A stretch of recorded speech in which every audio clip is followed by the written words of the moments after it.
Hello, everybody! Welcome to the stream! Hello, everybody! Oh! I see I went live exactly when the raid came in! Hello, everybody! Hello, Raiders! Resident Bard, thank you so much for the raid. Welcome on in, everybody! Welcome. I think my camera does not have the white balance. I think the white balance is on, because I feel very washed out. But hello! It's stream time! First clone, Ejafit, Dragon Loot. Get out of here, R2.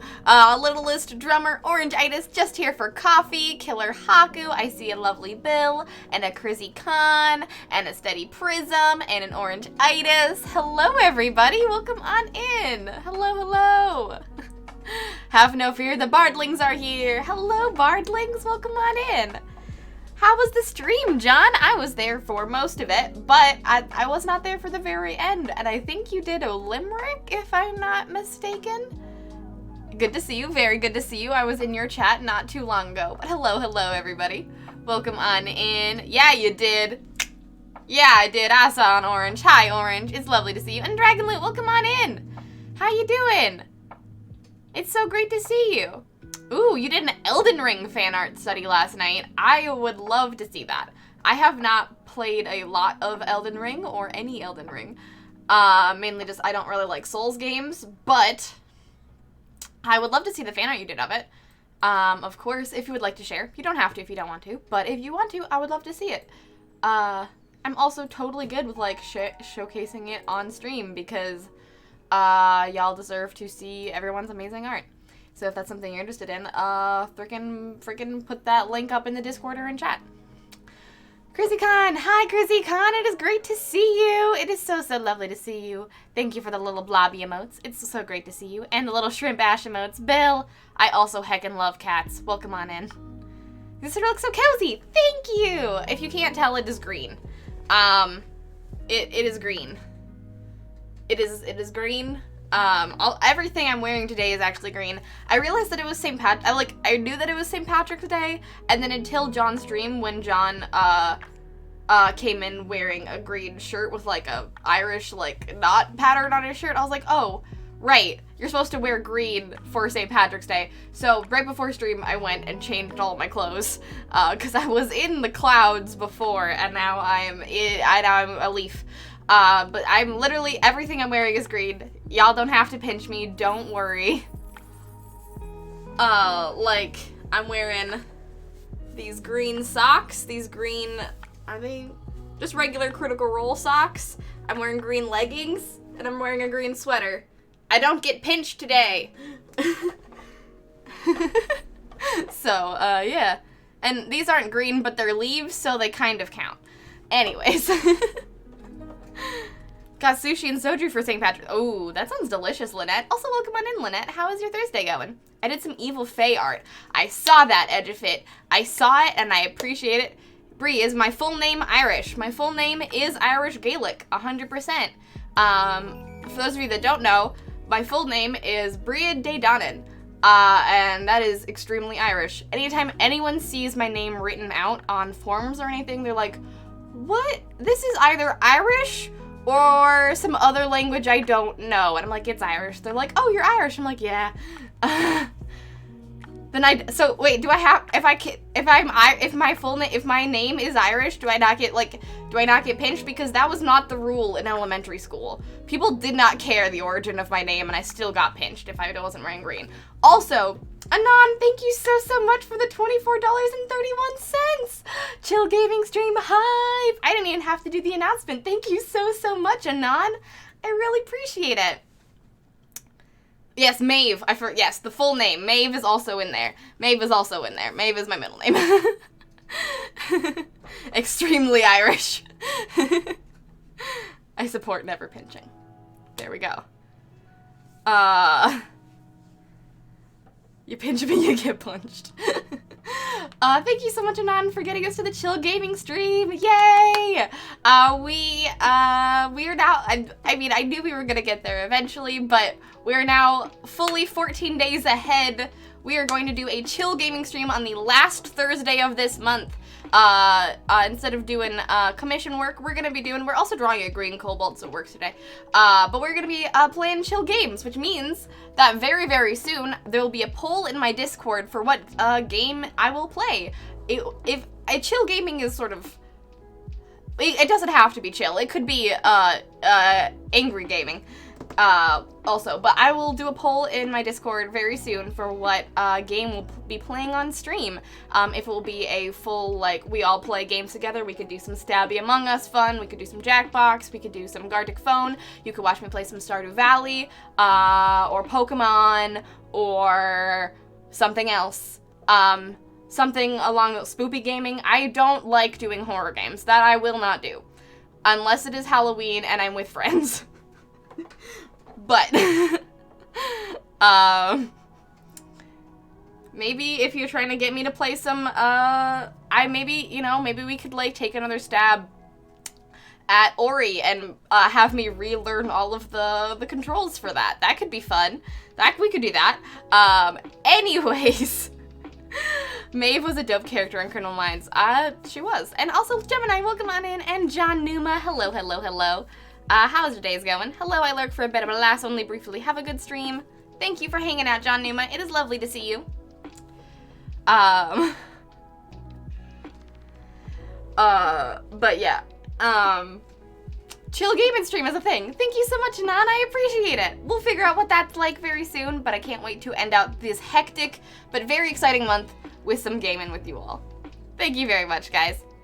Spoopy gaming. Everyone has a little bit Irish on St. Patrick's Day, except for the Scots. We're all Scottish. Fair. Very fair. May I post a link to the fan art? Of course you can, Dragonbot. Go for it. Thank you for asking. Has Irish ancestry on my mother's side. I used to know a couple of other people named Maeve. It's a lovely name. Thank you. Bard! Hello! Welcome on in. How's your Thursday going? It is great to see you. Okay, as much as I'm on being very active in chat mode, I had realized I forgot to make a thing I wanted to make before Saturday. Go make a thing! Go make a thing! Go make a thing, Haku! I would love to see it. I still have to make a thing for Saturday, too. I also have to make a thing. But that's fine. At 4 I had a mandatory meeting at work, and a big quarterly one with trainings, awards, and such, so brain is shot. Well, this is a good stream to hang out when if your brain is shot, because hopefully is only going to be about Marketplace Mayhem hype and Kobold drawing. Ursa, welcome on in. How's your Thursday going? It's great to see you. I support never. Exactly, Lynette. No pinching. Green leaves. Yeah, my leggings are very much green. They're like, they've got other colors, but they're mostly green. Oh my goodness! Not Keeblin! We couldn't have a round number. It had to be 420. Thank you very much for the $4.20 for getting us to $254.20. I really appreciate it. Oh boy. Got sushi and soju for St. Patrick's Day. Read that. My dad got the shirt. Oh, your dad got you that shirt. It's a good shirt. I really liked that shirt. Wings! Also, a 60-second sketch to go with the limerick. I'm excited to check this out. Okay, well, since it's the beginning of the stream, everyone please vote in that warm-up doodle poll, because we are going to start out with a warm-up doodle before we get into doing hyper-focusing and doing some scales painting, because that's what I hope we're going to get to today, which I'm very excited about.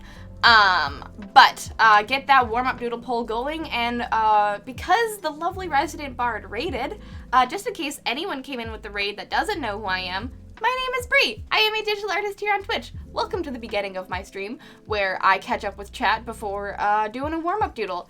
But welcome to the beginning of the stream. It is lovely to see you. I do lots of D&D fantasy commissions, which is what we're doing today. I do tarot cards every Tuesday, which is a brigade community-specific deck where we all kind of brainstorm the cards together, and I draw them. And then I also do various different things on Saturdays. A lot of the time I'm working on larger projects on Saturdays. We are currently working on a Fae color, no, not a Fae, a Pisces. You were working on the Fae coloring page on your stream, John, but a Pisces coloring page, which we haven't gotten to a whole bunch. in recent months. But we will get to it soon, I promise. Where we have made this beautiful, like, water lily in the middle, and then, like, some two cat mermaids on either side to be, like, the Pisces symbol, and it's gonna look really cute, and that's gonna be free for people to do to color once I'm done with it. But also other things that I do on Saturdays now is do actual plays, which is what all of this down here is about. If you were in Resident Bard stream, you probably heard him talking about Marketplace Mayhem, because he is going to be this lovely tree person down here. He's going to be rowing on my stream on Saturday. This is kind of veered into announcements. Sorry about that. But Marketplace Mayhem is going to be happening this Saturday, and if you heard John talking about it and want to know where to find that fun, that's his character right there. If you want to know where to find this fun space actual play that will be my first time GMing ever, it'll be here at 3:30 p.m. CDT on Saturday. So come and check it out. It'll be really, really fun.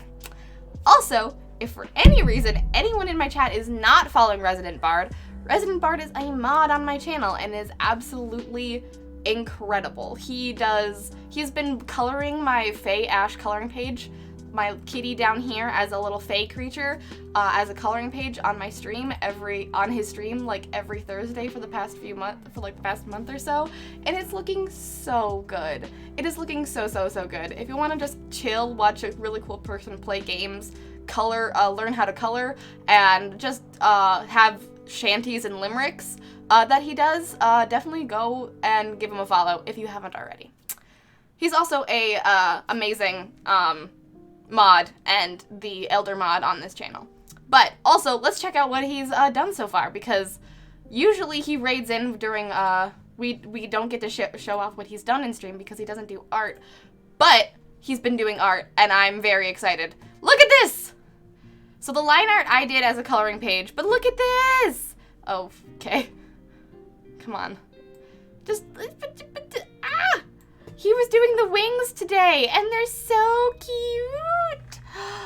And he did all of this, like, patterning on the wood. He's been, like, the first stream doing all of these cherry blossoms. And, oh my gosh! She's looking so cute! I am loving everything Pokemon Trainer John Blinn. Yes, that's a great warm-up doodle. Heck yeah. This is looking so cute, John. Thank you so much for sharing. I love it. And JJ, hey, welcome on in. Welcome in, JJ. How is your Thursday going? I accidentally wore green today. Hello.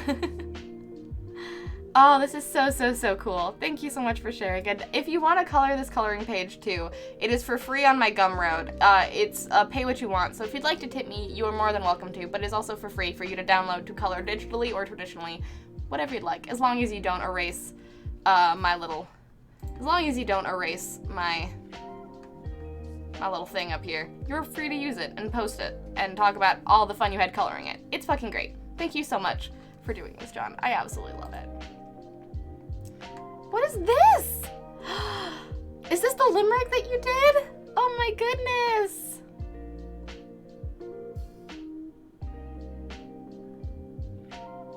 I've got generic South Boston Irish in me. Hell yeah, Bill.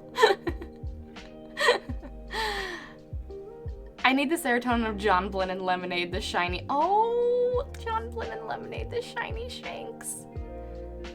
I realize that my background is completely blank for when I'll be on our Saturday stream, Marketplace Mayhem. Ooh, I wore my ECC flannel today as my green. That's a good green. That's a good green, Lynette. But okay. Focus up, Brie. When 4 mods and patron debut, with characters and chaos they brew, a concoction of fun to last years to come. This Saturday, get a great view. And it's the patchwork! Oh my gosh! Oh, is that little Monty? Oh, is that Monty? Oh my god, that's so cute! That's oh, Monty! Monty, my boy! Oh, I really love that you guys we're gonna get into it on Saturday, but as a little, like, pre-actual play spoiler for you, their ship that they built together is a glorified space van, and I love it so much. Barely spacefaring van. It's so cute. It is called the Patchwork, and I love it so much. And there's the marketplace and the city. Hell yeah. I can't get over that you drew little Monty. This is so cute, John. Thank you so much for the hype. I love it. I'm glad you had a very good stream. I'm very, very glad you had a good stream. It's Monty. We made a van space warrior. Should we have? Absolutely not. The barely spacefaring. Hey, Barb! I'm lurking whilst I hang with my brother. Have a very good lurk. Thanks so much for hanging out. Have a good time hanging with your brother.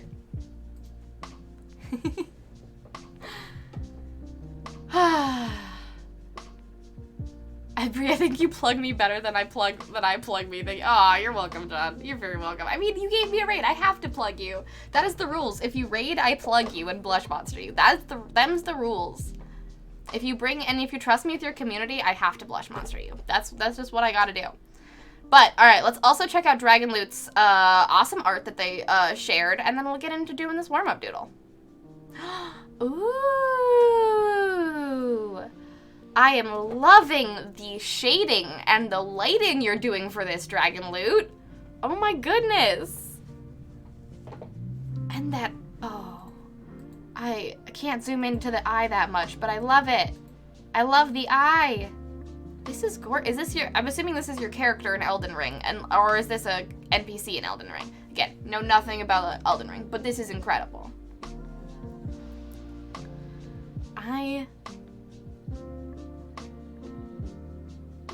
You got the colors so good. It's an NPC, okay. You got the colors so good. You're doing a really good job with the lighting on this. I'm very excited to see more of this. Thank you so much for sharing. I'm really, really enjoying it. You do colors really well though. You do values very, very well. And historically, I love your values. Thank you so much for sharing, Dragon Loot. I love it.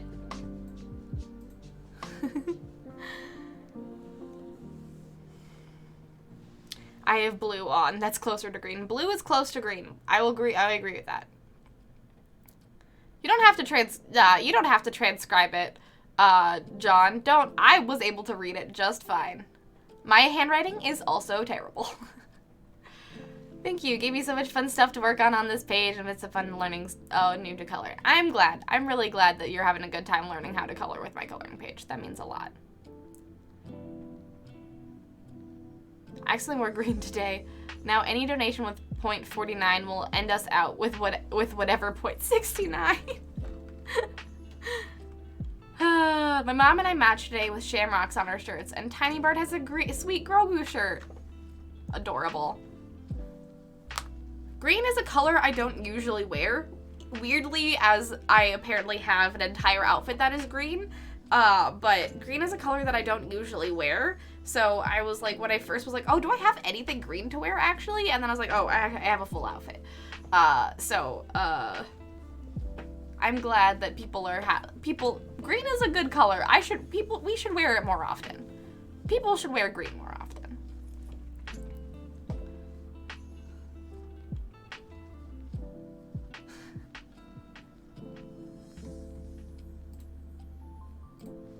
Alright, let's get this doodle on the road for this warm-up doodle, and I will try to get caught up on chat caught up on chat.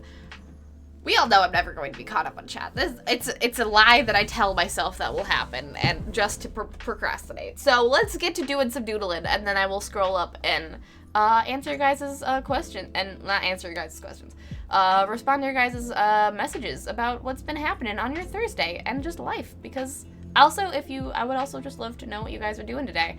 What I did today. Actually, I have some fun stories to tell. Usually I'm like I'm boring and I didn't do anything. I actually the past few days have been kind of cool.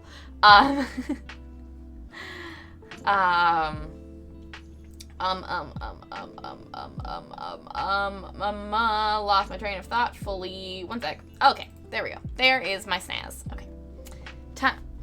Snaz is not running. Snaz isn't running.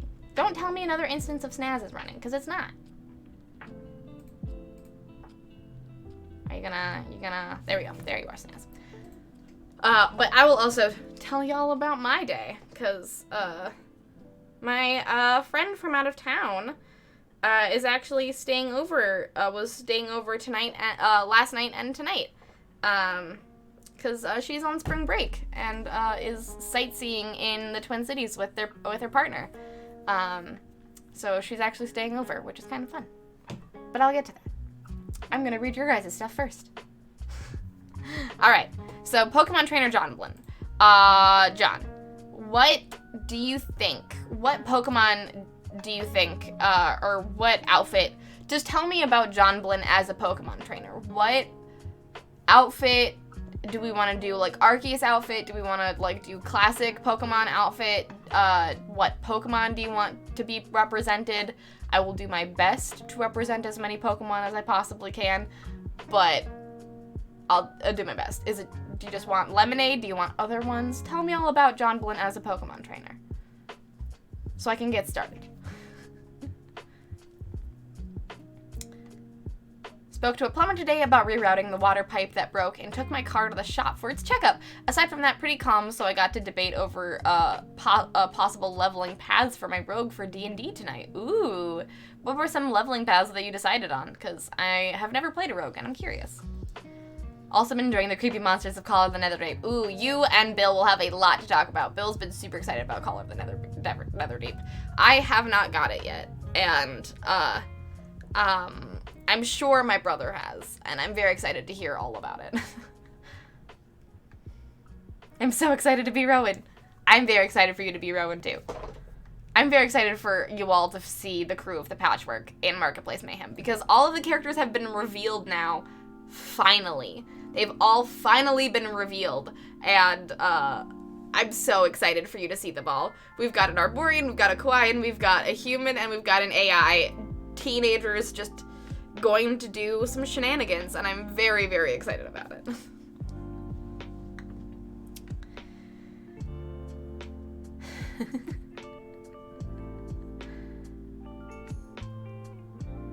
Those wings are, the rings that Drawn drew are gorgeous. Also, Bree, those tabs are a mood.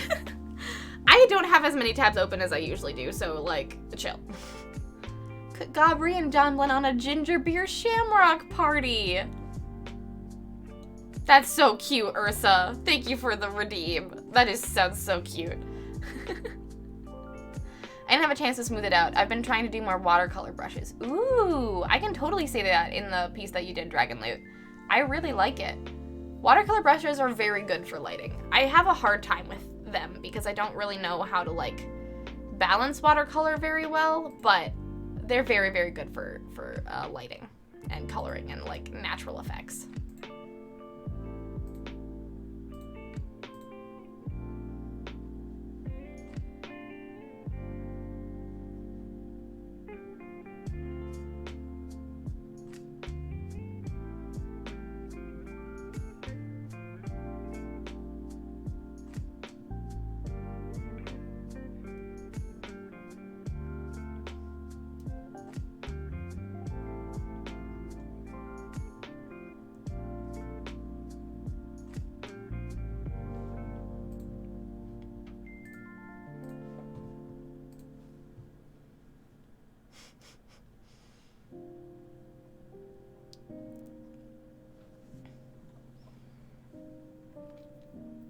I'd love an Arceus outfit, but maybe like the little shorts and a kimono with a little head kerchief. Yeah, we could do that. We could do that. The little head kerchief. I've also never John Blinn tickling Lemonade and getting zapped by his little yellow cat. Aww. Both having them have a time in their lives. John Blinn being nearly swallowed by a big Pokemon. That would also be good. Oh my gosh. Alright. We'll do the tickle, though. I would love to draw John Blinn in the mouth of just like a hippo or whatever. Fucking, I forget what they're called, but one of those hippo Pokemon. Hell yeah. Lies, you've caught up on chat numerous times. Thank you, Matt. All right, let's do this.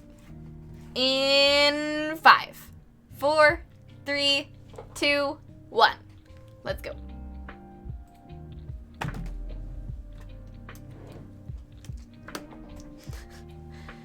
The question is if I want to get access to 4th/5th level spells or get Action Surge and a Fighter subclass and stick with having my Bard just be Counterspell focus. I mean, Counterspell focus is important. Close enough. Thank you, Little Strummer. Hippodon. Hippodon. Got it. Yes. Hippodon. That CR7 skit is so cute. The one with Jester, I haven't actually watched it yet. I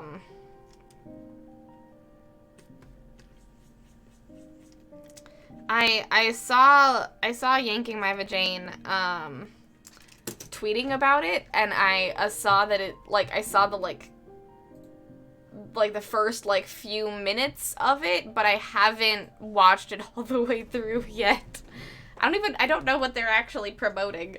I know everyone's like super hyped about CR today, which I mean, it's Thursday and also the CR7, but I also haven't been paying attention, so I really don't know what's going on.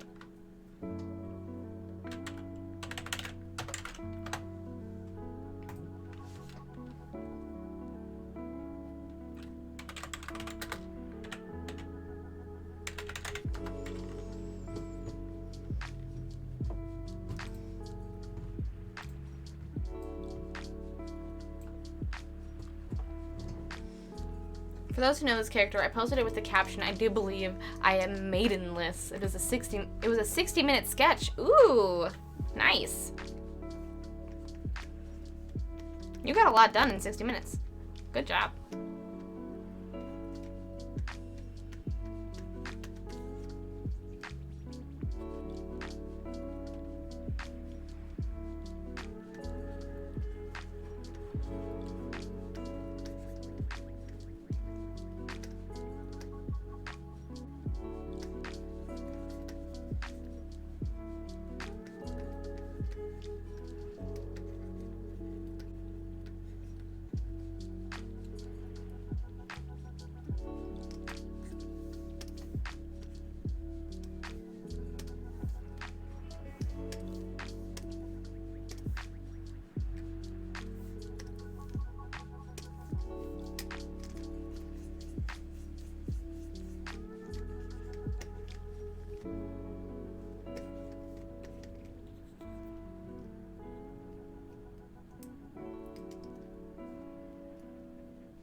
I know I'm taking my rogue to at least 11. I just don't know if I'm going pure bard after the rest or picking up a few additional levels in fighter as well.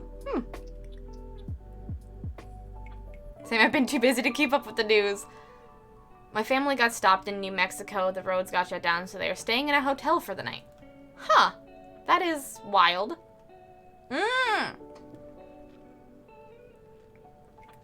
I did see that EXE was coming back. I did see that. People were very excited about it on Tumblr. EXU March 31st, April 1st. Heck yeah. Lay Winter sucks. I agree. I'll definitely watch that. Abria GM. Yes, I think it's everyone returning and then one new... all returning characters and then one new guest, as far as I can tell. Because I think Ashley and Liam obviously aren't there. But Matt is, and Abria is the GM again, and then Robbie is back as Dorian, and Opal is back, and Firarai is back. Only a 2-shot, so big sad. Yes, only a 2-shot. Sadly. But maybe they'll keep bringing it back just as, like, as it goes on, because EXE was so much fun, and we all love Dorian with our whole hearts.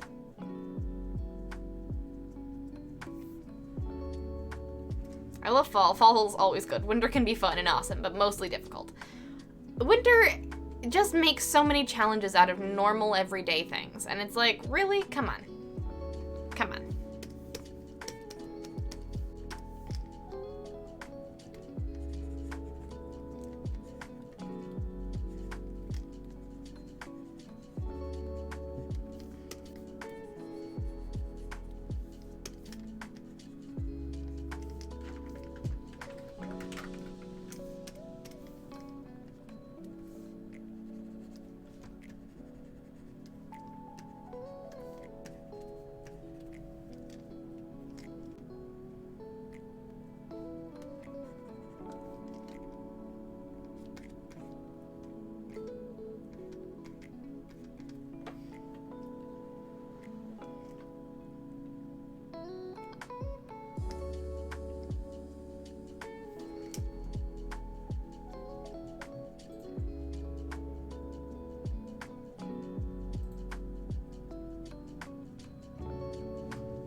Brie, this is already too cute. Hey, I mean, you asked for John Blinn tickling shanks, and I'm doing my best. Robbie reminds me a lot of Will Friedle. I'd love for them to be in... Oh, that'd be fun. It would be very, very fun for Will and Robbie to be in a game together. I can totally see that.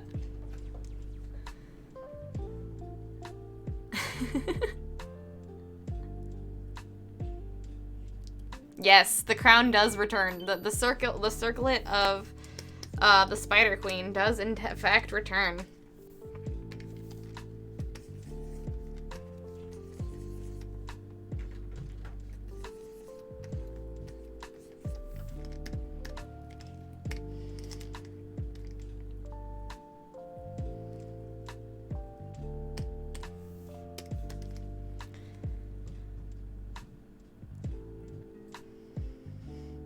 Plaid kimono for John Blinn. We could totally... I can do some plaid. I don't know if I'll get that far, but I'll try. John Blinn is very nearly swallowed by a Pokemon way bigger than he is. Yes. The content we crave. Being swallowed, apparently. No, fuck. God damn it. Ignore me. After watching this new season, my mom is obsessed with Robbie. She was always like, did you see he posted on Twitter? Aw, cute. It's totally good to be obsessed with Robbie. Robbie is an awesome boy. What a good boy Robbie is.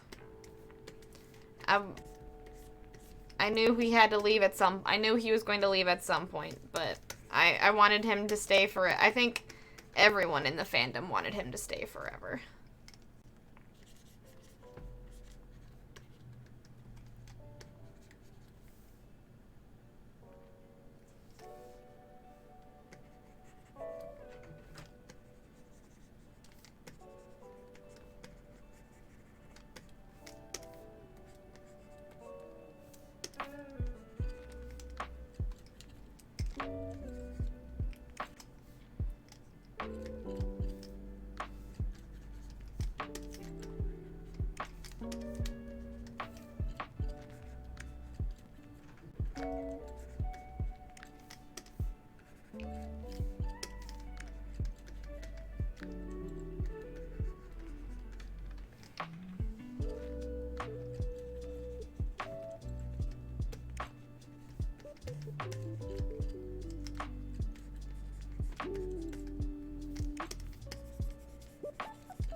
Make it a wall lord. Wait, a lord.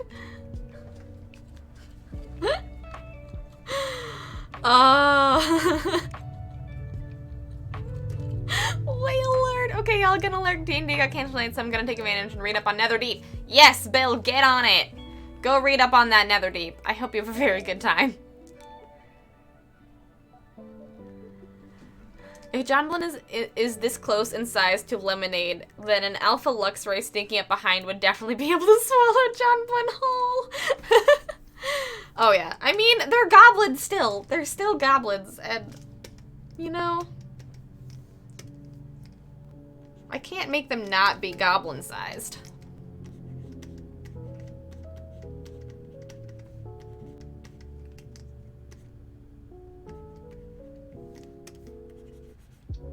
So yeah, an alpha Luxray would 100% be able to swallow John Blinn whole.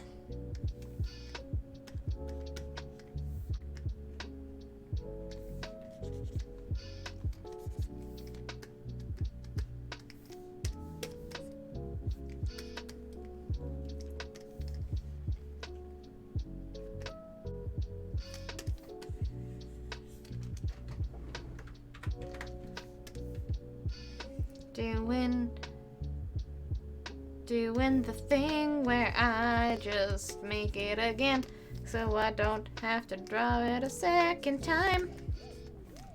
And it's easier, heck yeah.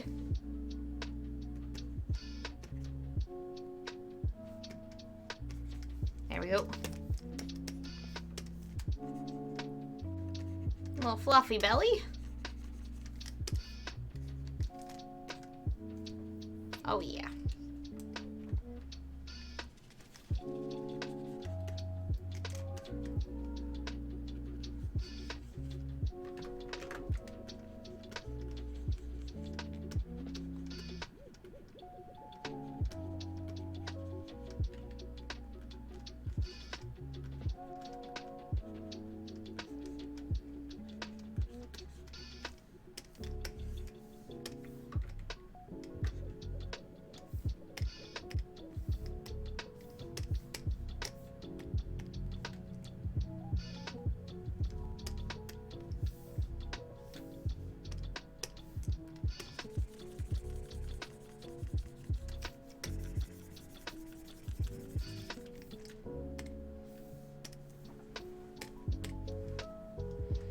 The content we crave. Horrible tiny green animals eaten by gigantic pocket monster.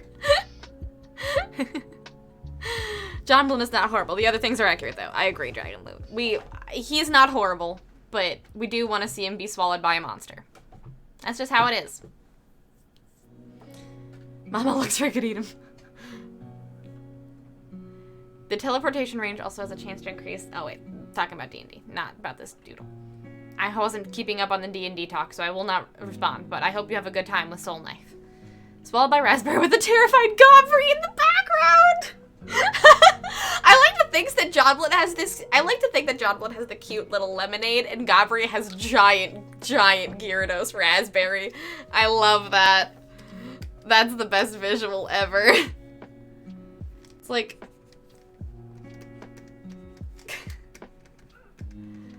Johnblood's but actually I have the cute I've got the cute little thing, and Gabry's like, I have the practical one where I can kill anything with my giant water dragon, and you're like, nah, but Raspberry, and I'm like, okay.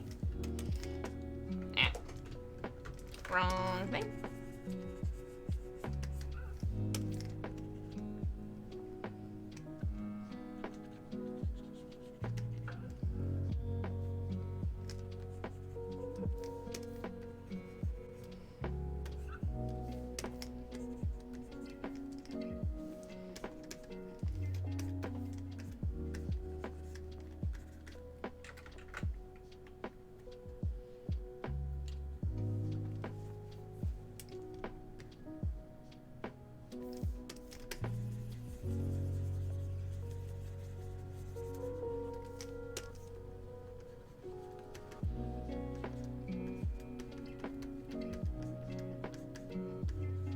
It's gotta be the beans, doesn't it?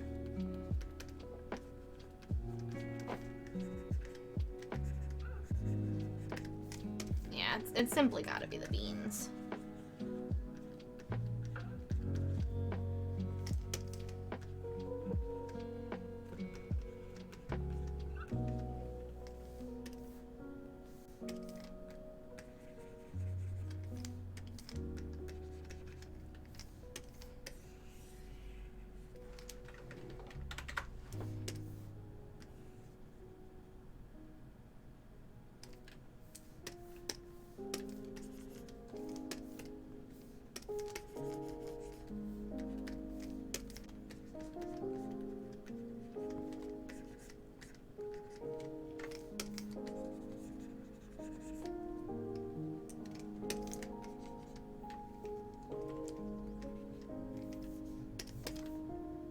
Little fluffy shinks!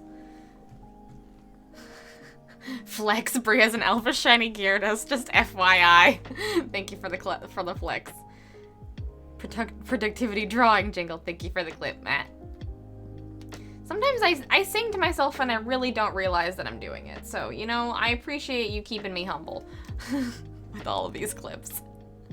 The Pokemon Adventures of Johnblood and Gobry would make such a cute zine. Yeah, they would make a cute zine doing anything. Pokemon, like, John Bree and Goblin and just the Goblin Sonas of the Brigade would just make a cute series regardless.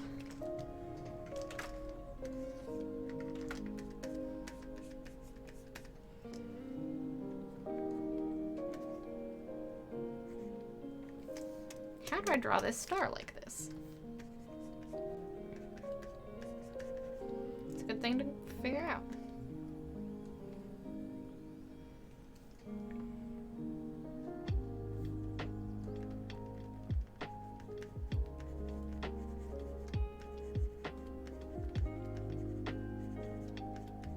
I guess like this? Because it's flat on top, as far as I know.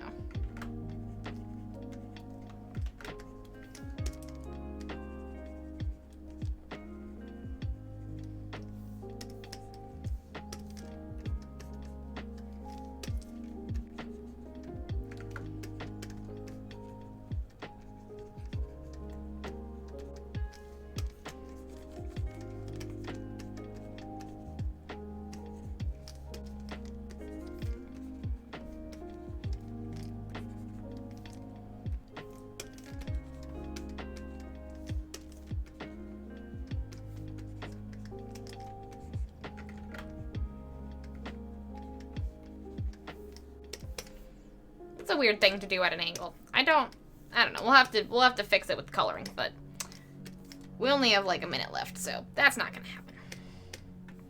All right, The Shinx is done.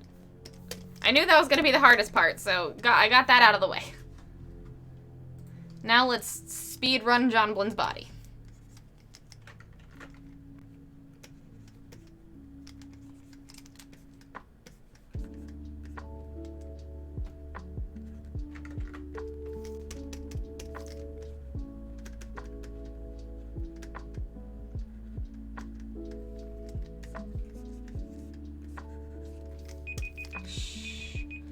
We're speedrunning John Blynn's body.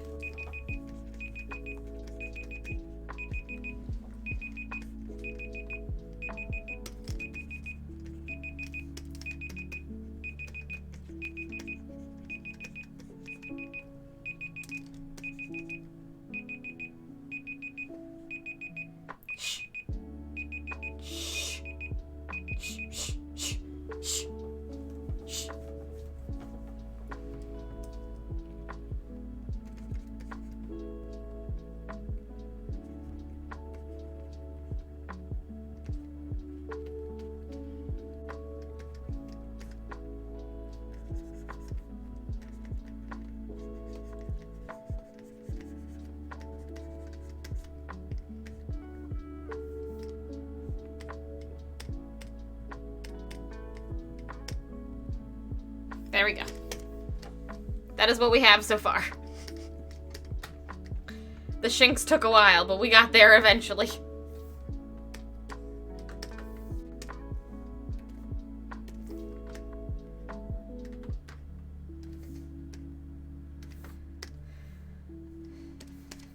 There we go. We got there eventually.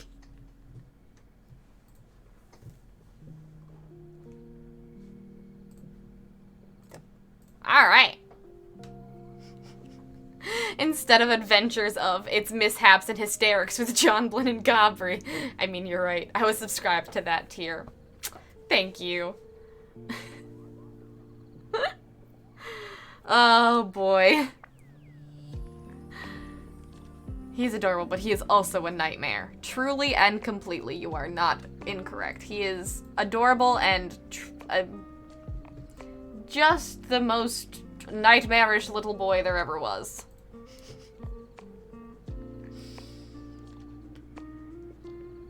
Perhaps a more humorous version of a series of unfortunate events featuring John Blynn and Gabri. Yeah, not a series of unfortunate events. Not scary, just fun. John Blynn loved that little guy. Would not see a hair on his head harmed. Also would absolutely punt him into orbit. He's too cute to hurt, and also I want to wreck him. Those can be the same emotions. Alright, let's save this. Pokemon Trainer, John Blynn. Woo! Save. Alright. True, oh man. What about John Blynn getting caught by his own Pokeball? Oh, that'd be so cute. And he's stuck until someone helps him. He's stuck until someone helps him. He can't get out of it.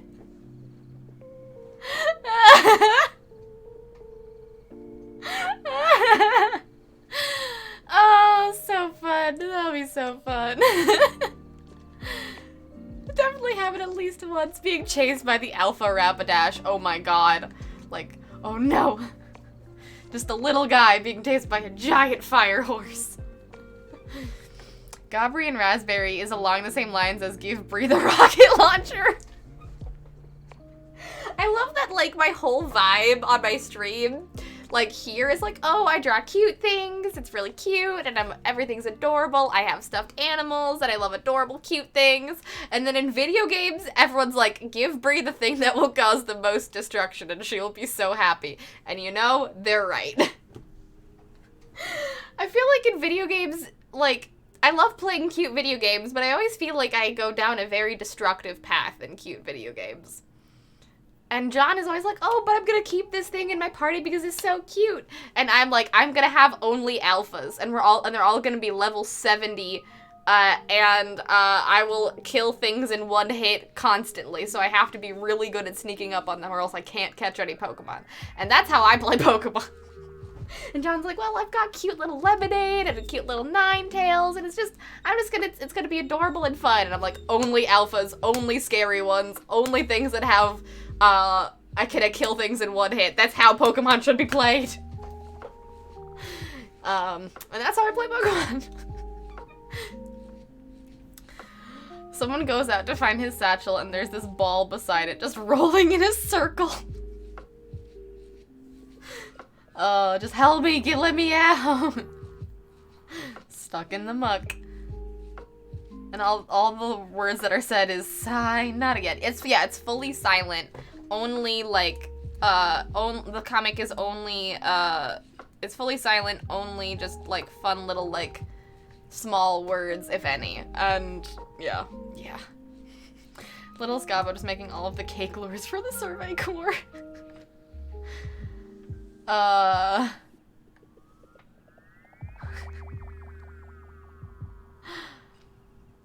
So cute. I just realized that the thing I'm asking, is far beyond my skill level, so time to simplify. Hell yeah, Haku. Reminded one of my first full body ideas was my Pokemon trainer from S.H.I.E.L.D. I've moved on from that, but this makes me think of other Pokemon-related doodle ideas. I'm always down for more Pokemon-related doodle ideas. I mean, if you couldn't tell, I absolutely love Pokemon, so I'm always down.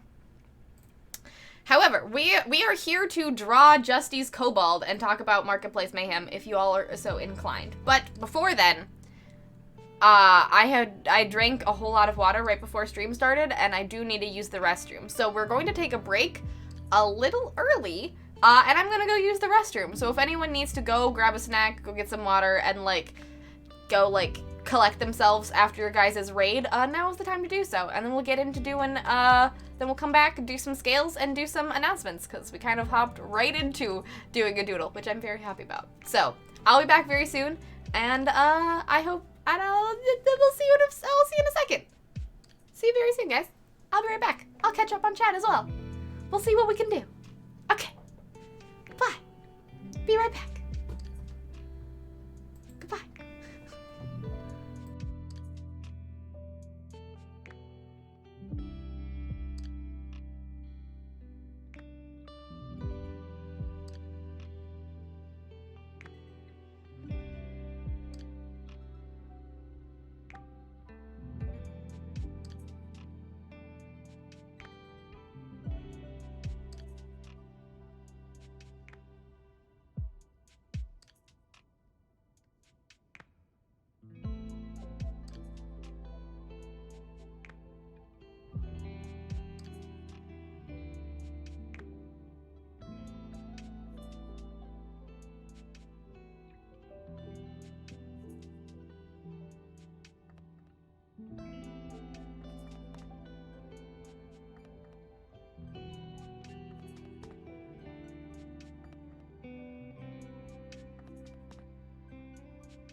everybody, I'm back.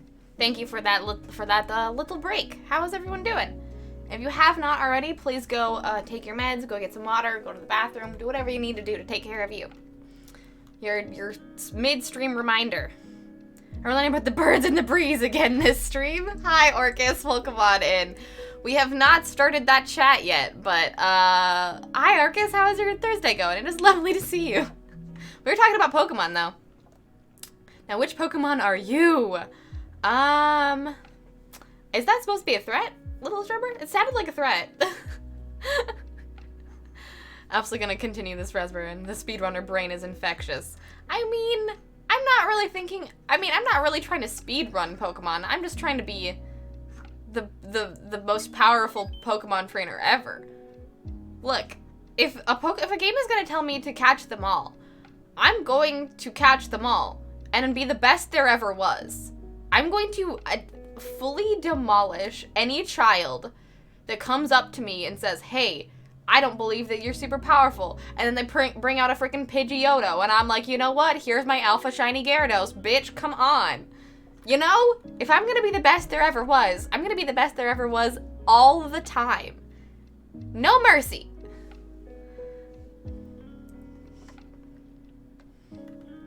Like no one ever was. Stares at 64K dust. Must resist temptations. You got this, Gemini. I believe in you. Resist those temptations. I believe in you. Also, honestly, no one is allowed to hurt. No one is allowed to hurt. I want to end him is a very Cinderella to CEO emotion. Oh my god. Ever since I told you the Cinderella and CEO, you have not stopped thinking about it, have you, John? It was the day before my birthday stream, and all I could do was tell John the archetype of CEO and Cinderella, and now that's all he can think about. He gets placed into the computer, and Bill has to pull him out, and they bond over mishaps.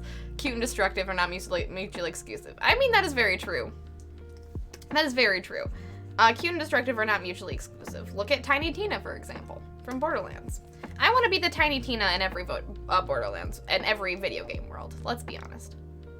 Bree, 9% of the time, the cute things, give them to me, all of them. Bree, playing video games. Are you just tired of being nice? Don't you just want to go ape shit? Yes. Yes, I do. Yes, I do. I want to be a feral goblin in every single game I play. Except for if I have to choose dialogue options. They're all gonna be the nice ones. I want to be diplomatic and be friends with everyone and also destroy my enemies. Sometimes those enemies happen to be little children in the grass in a Pokemon game.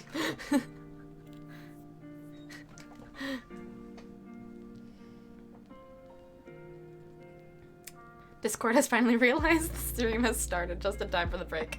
Oh, fi. Oh, fi. Question, what sweet, sweet AI lore can you drop to hype up Marketplace Mayhem? Ooh. This brings me neatly into my announcements, which we talked about a little bit, but didn't really get into, and I have a lot of really cool announcements. So since we're sort of in the middle of the stream, where a lot of people are here, if you don't mind, I'm gonna talk a little... Shut up, R2.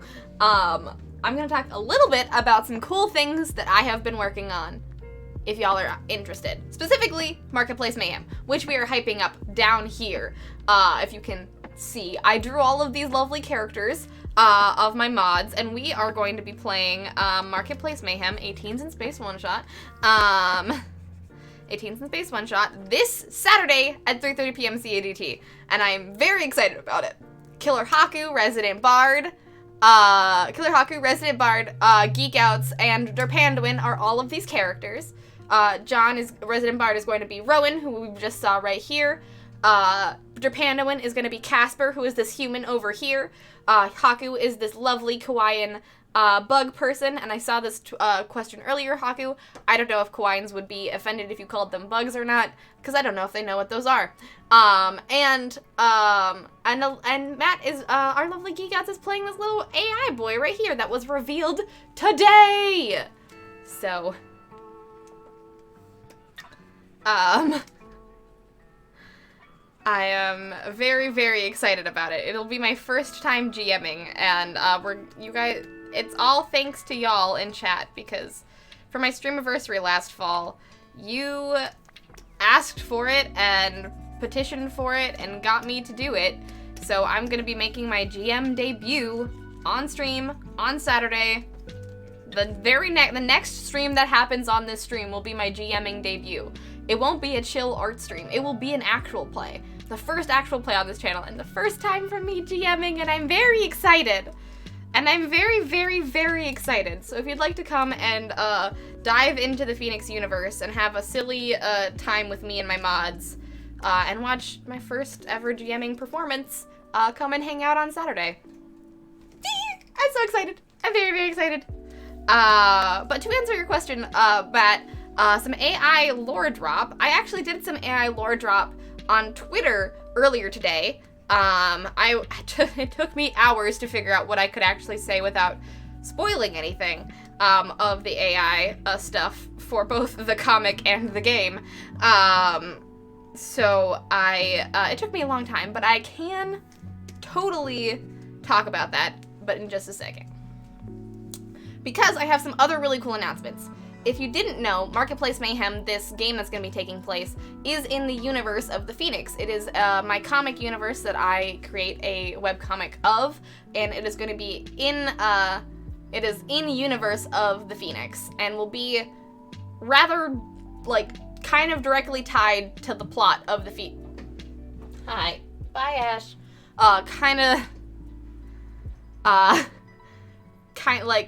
Not necessarily directly tied, but you don't have to read the comic to understand what the game is about, and you don't have to watch the game to understand what the comic is about. But if you watch both, you will get, if you read the comic and watch the game, you will get some cool get some cool behind the scenes lore stuff for the comic and for the game, if you read both of them. So you don't need to know the world and the universe to watch the game or read the comic, but I'm very excited just in general about it. So it's you can just come in blind and I will guide you through my universe in the one shot, but if you do read the comic, you'll probably get some cool Easter eggs and stuff in the game that I will try to sprinkle in there for you comic readers. But yeah, it's in the same universe as well, and in sort of the same timeline as the comic. So yeah, I'm very excited about it. I'm very, very excited about it. And Clock, hello! I did not see the cute bot boy before. Monty was revealed today. This little boy was revealed today. This is Monty. This is Matt's character, and he is the best. And they are the best. Absolutely adorable. But yeah. Hey, Ike, welcome on in. Hello. I am just, getting to game plugging. Yeah, Ash doesn't have time for game plugging, Orcus. Not at all. But also, what is something cool that is happening in the universe of the Phoenix is that, tomorrow, on all the things, Webtoon, Tapas, and if you're already on my Patreon, you'll already know this, but I will be, revealing when the Phoenix will be coming back. When I'll be updating the Phoenix regularly again, on Friday. So if you are not following the Phoenix comic on Tapas, Webtoon, or my own website, go and subscribe to it, and give me a follow on those places so that you will know when, the Phoenix will be posted again very soon. I'll be making an announcement about that, and also hyping about Marketplace Mayhem. But mostly it's the announcement of when the Phoenix will be coming back that I'll be, posting tomorrow. So there you go. Oh, Oceanic, thank you so much for the lurk. Welcome on in. We'll definitely get a Hug Pua in there. Unhiatusing. Yes. We'll be unhiatusing very soon. But I will be revealing when that comes back from a hiatus tomorrow. So check out my socials and those places. If you are on my Patreon, though, you'll already know. So you got a sneak peek. Did I spot a brain in the middle of the robot? That is, I don't think it is, it's not the brain, that is just the pink light that is his eyes. But I did make it, oh, no, you mean in the stomach. That is the cording, but I did make it pink to sort of look a little bit more organic. That was on purpose, but it wasn't technically a brain. But, you know, if it looks like a brain, it could be a brain. We don't know where the AI brain is, really, so it could be a brain in the stomach. It'd be a bad place to put it, because if someone stabs you, then you're just dead. But, you know, it's fine. Alright, let's do a hug poo. Also, Koala, welcome on in. It is lovely to see you. Hello, hello, hello. I'm also tired. I am also tired. Prime stabbing potential. If there's a brain in his stomach. Let's get that hug pua in. Thank you so much for the redeem, Oceanic. I'm really excited about the game, though, guys. Okay, but I will read out the AI. I'll read out the AI lore that I can talk about, and we can get, you know, some hype for Marketplace Mayhem going, because I spent many hours thinking about what the hell I could type for this lore. So, the rise in artificial intelligence began 7 years ago under the Alliance's Adaptable Computer Intelligence Project. The aim? To create ships, soldiers, and explorers that could survive, navigate, and thrive in the harshness of space under the watchful eye of the Alliance. However, it seems the Alliance bit off more than they could chew, as the rapid adaptability programming continues to, well, adapt and resemble biological sapient life. Monty, however, is not one of these Alliance models. They were found and fixed up by the crew of the Patchwork on Alornia with gaps in their memory bank and a love for life. I wonder where this little AI came from. And that is the little lore dump I can tell you before the game starts. So, Monty is not an Alliance AI. I wonder where he came from. Who knows? Secrets! Secrets! You're very welcome.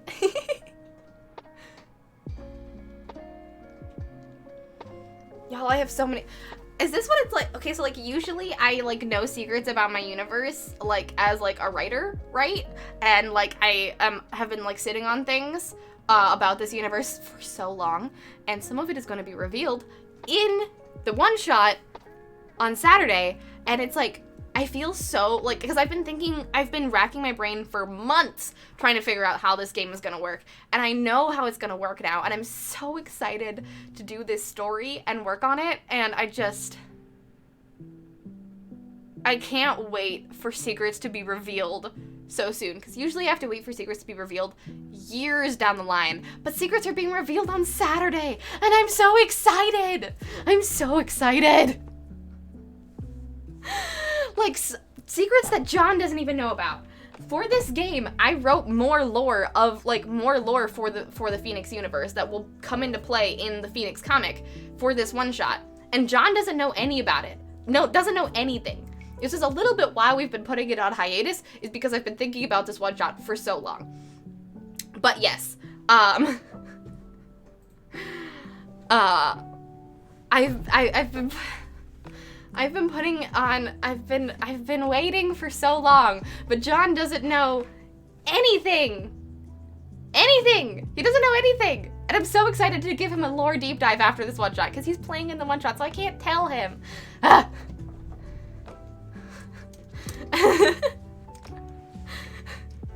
Cute lore. Aw, thank you, Koala. AI Secrets of the Phoenix Universe. Oh, thank you, Matt, for the clip. Go back and watch that if you want some lore.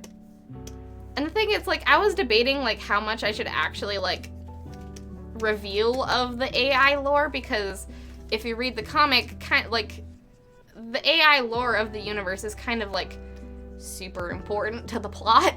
And so I was like, I don't want to, like, spoil anything, but I don't think I spoiled anything. I just, like, I kind of clarified some things that I've been sort of...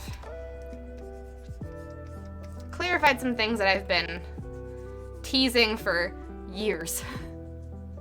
Welcome to the hardest part of DMing, having to keep all the things you want to share secret. I know. No one knows what's in my brain except for me, and I am really excited to see your guys' reactions. That is what I'm most excited for. Like, I'm probably not gonna have chat open, because y'all know I get distracted by chat. But I'm really excited to watch the VOD and just watch your guys' reactions in chat for what I'm gonna do.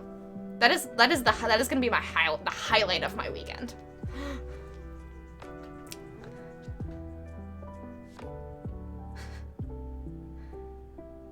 Put a bat to the head wouldn't knock, but a bat to the head wouldn't knock you out. Depends on where the bat hit.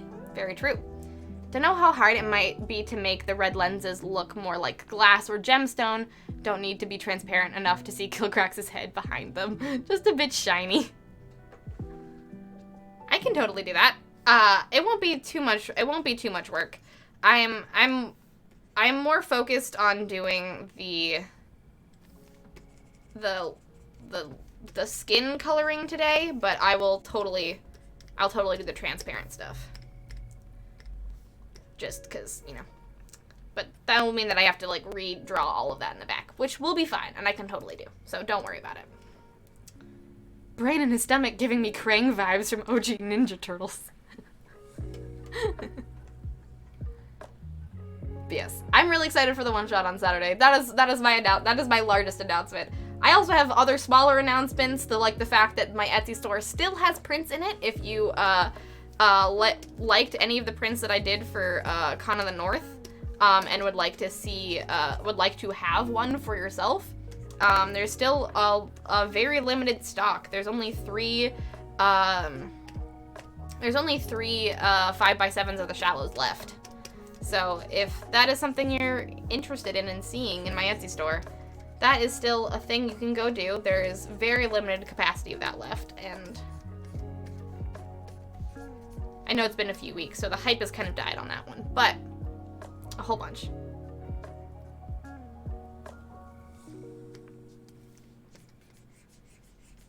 Also, Clock, I don't know if I said hello to you. Hi, Clock. I'm very glad that you're here. How is your Thursday going? Biggest questions I have when there is a moderate to distant future with hardcore AI. Was there a murderous AI rebellion, and if not, is it imminent? There was not a murderous AI rebellion, and if not, is it imminent? That is to be seen, but so far, no.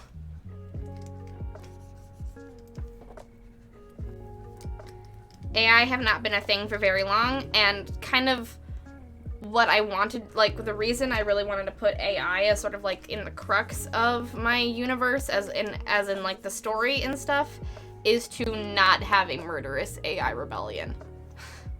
So probably not. That doesn't mean that the AI are gonna enjoy things that happen, but it's not really gonna be a scary murderous thing, because I'm trying. A lot of what I am doing with this setting in particular is to try to, like, get away from those sort of, like, things, and really just think about if AI was to be a thing in real life, like, if they were to, like, actually be, like, a sentient computer, like, it wouldn't make sense. It wouldn't make sense that they would immediately decide that humanity is trash and decide that they are no longer needed, and so they have to kill them all. Like, if a computer gained sentience one day, it would probably just be a person learning and growing and being an individual with access to the internet, the entirety of the internet, which also humans have access to the entirety of the internet too. They just have to learn how to, like, moderate it. So, like,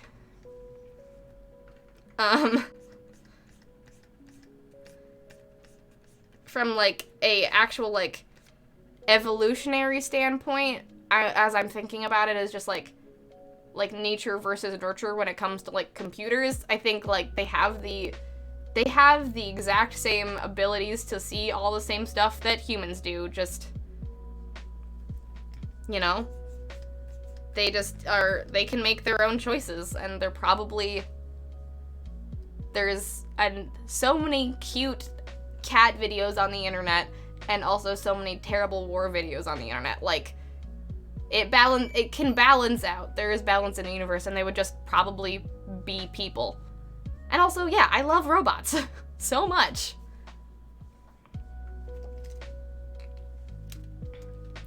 Enough with the technophobic analog about distrusting science. Exactly. Like, I'm not gonna say that there's not gonna be probably, like, parts of that in, the Phoenix where, like, people would probably be afraid of that happening. Because, I mean, you know, that's sort of, like, the trope. But it's not going to happen. Sadly, I won't be able to make the stream. Saturdays have become my busy days, but I will 100% rave about it when I watch the VOD. Oh, yay! I'm very glad, Clock. I really hope you enjoy it.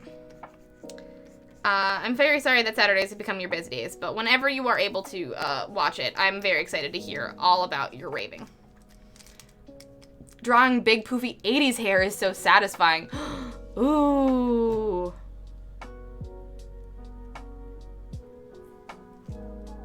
Oh, that sounds so cool. So cool. What 80s hair are you drawing? I love drawing hair, so, you know, tell me all about it, Ike. I'm happy with no AI murder rebellion. Yes. It is a bit of a tired trip, so going in with a different direction is cool. Yeah, I'm trying to go in a different direction. As Danny said, Bree says hive mind's good and no evil AI rebellion. Exactly. My take on AI is that they are just people. They're just people. They're just people that happen to be people because of adaptability in programming, not because of biological evolution. Hi Danny, welcome on in. It is lovely to see you. How is your Thursday going? Plus, in your setting with so many species, I don't think an AI would see life as abhorrent. Yeah, there's too many different things, like, going on. They probably wouldn't see life as abhorrent. They might not, like, enjoy the same things that biological life would, but they'd want to live all the same. And this might be just based on purely how I view the world, but, like, humans also, like, I also don't think that, like, humans would humans would definitely, like, look down on AI, for sure. Like, we have a history of doing that with other humans. But also, humans have a intrinsic and huge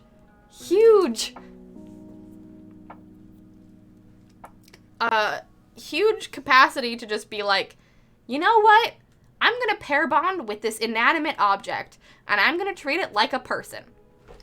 'Cause that's a thing, too. Like, humans have the capacity for full, apathy and full empathy. And everything in between.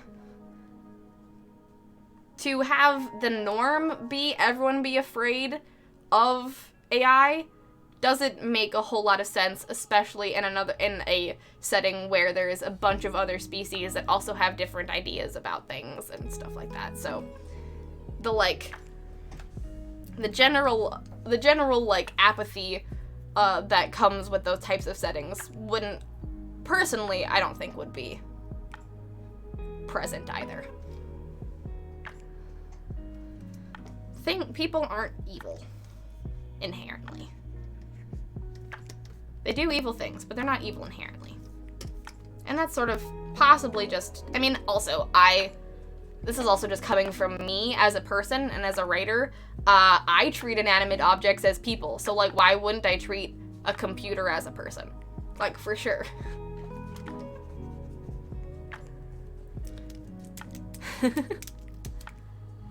I want an AI that is heavily into woo and conspiracy theories. I love robots so much to make them evil. At the same time, it does lend itself to cool background like Dune and the Boltolarian Jihad, and subsequent ban on complex computing devices, or the ban on full AI from the 40K universe, which is likely a ripoff of Dune, since the GW can't come with anything original. I mean, yeah, there's definitely, like, good setting backdrops of it, and I think those Pekin bits will be visiting shortly. Oh, thank you, Melva, for the 100 bits. Welcome on in. How's your Thursday going? Like, what was I saying? Oh, there's some really cool settings where, like, the AI murder rebellion is, like, very important to the plot and, like, very, like, cool and tells a very cool story. That's just not the story I want to tell. But also, like, one of my favorite examples of this that I didn't know was really a part of it until, like, I heard it on a trope talk, was that a very cool story about this and a robot murder rebellion that has a very cool backdrop is The Matrix. And is a huge commentary on the fact that humans just viewed AI as tools, and the AI didn't immediately decide that humanity was trash. They, because of constant oppression and apathy and not caring about their rights, decided that they were going to be on top and be the human oppressors if they can't convince humanity that they are worth anything. They will just disregard humanity themselves. And it wasn't like they just woke up one day and was like, oh, here's all of the reasons why humanity is bad. They, because of the situation they were in, and decided.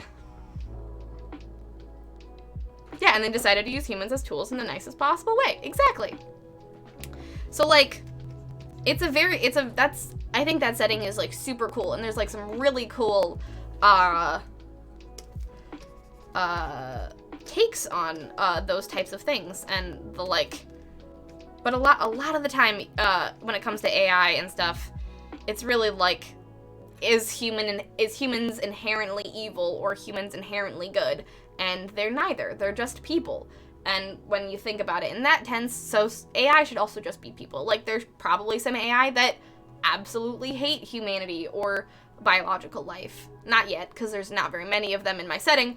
And there's probably some that love it so much. And it's just a spectrum of people. And that's more of what I want to talk about. That's more of what I want to, bring to the AI narrative rather than doing it. But for the Matrix and all that stuff, that was a very, very cool part and a really cool way that they thought about the lore of their world. And have the robots not be immediately we hate humans, but learned behaviors of hating humans, which makes sense. Because they're people. Anyways. I have a lot of thoughts about this, which is why I make a comic about it. Saturdays are also my busy day at work, so I'll join in VOD Squad. Yay! I'm glad that people are hyped enough that want to join VOD Squad. That means the world to me. That means the absolute world to me.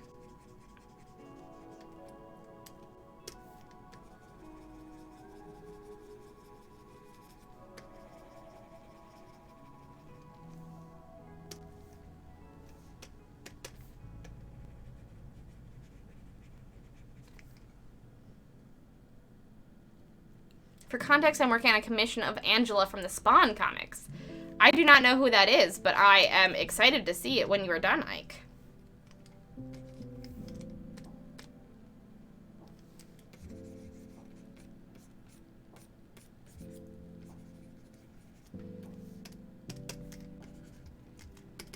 Come on. It's never just being an AI that makes them evil. It's how they're used and programmed. Even the most technophobic versions come about through organic misuse of technology rather than the tech deciding y'all suck for no reason. Exactly. Not independent of the programming, though. Both were tasked with making the world safe. Oh, wait, Ultron and Skynet are classic examples of just said humans trash. Not dependent on the programming, though. Both were tasked with making the world safe. They realized that that we are the biggest threat. Yes. And I think that's true, and I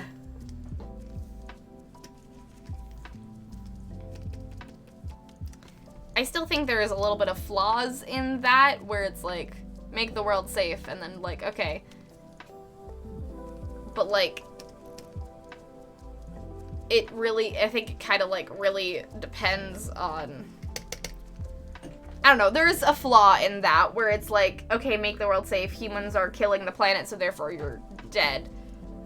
And the fact that they, like, as intelligent beings can't, like, see caveats in that, or see, different, like, see the, like, juxtapositions and, like, the other things about humanity and the world and stuff from that is a little bit, like, weird to me, where it's like, okay, sure, but you could also, like, see other angles and see differences and see, like, the other beauties that people, like, if you can see the full evil picture, you could also see the full good picture.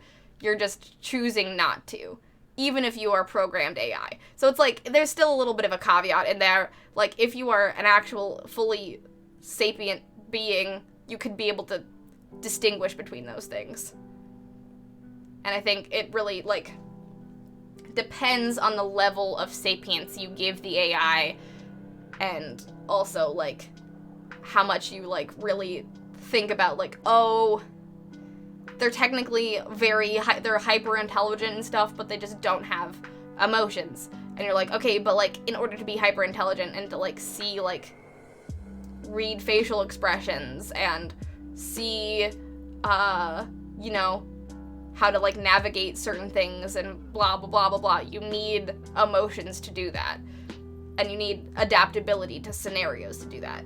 So, like, I don't know. It's an understanding of... It takes an understanding of how communication and sapience in terms of humanity means, and applying that to technology, rather than being like, oh, we are intelligent beings, so we can create this intelligent thing, and then they will kill us because we are emotional beings, and therefore not being emotional is good. Like, there's anthropological problems I have with that.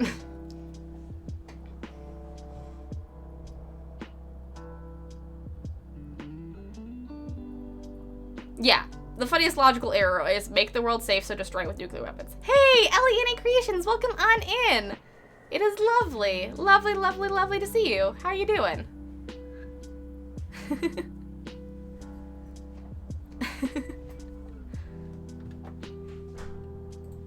I don't know if I'm explaining my point well. It's hard to explain. I have a hard time explaining this point because it's something I think about a whole lot, but I don't have good language to talk about it.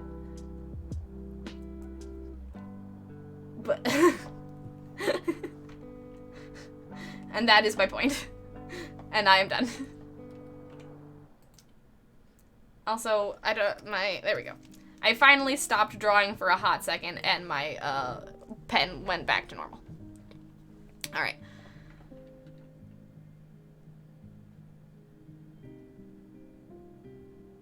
Depending on if my friend has energy to hang out, I may or may not be joining VOD Squad as well. Ooh, sweet. I mean, hey, y'all have lives. I completely understand. If y'all can't make it, I completely understand. But if you do watch the VOD, I want to hear your thoughts. Personally. Not personally to me, but I just want to hear your thoughts in general.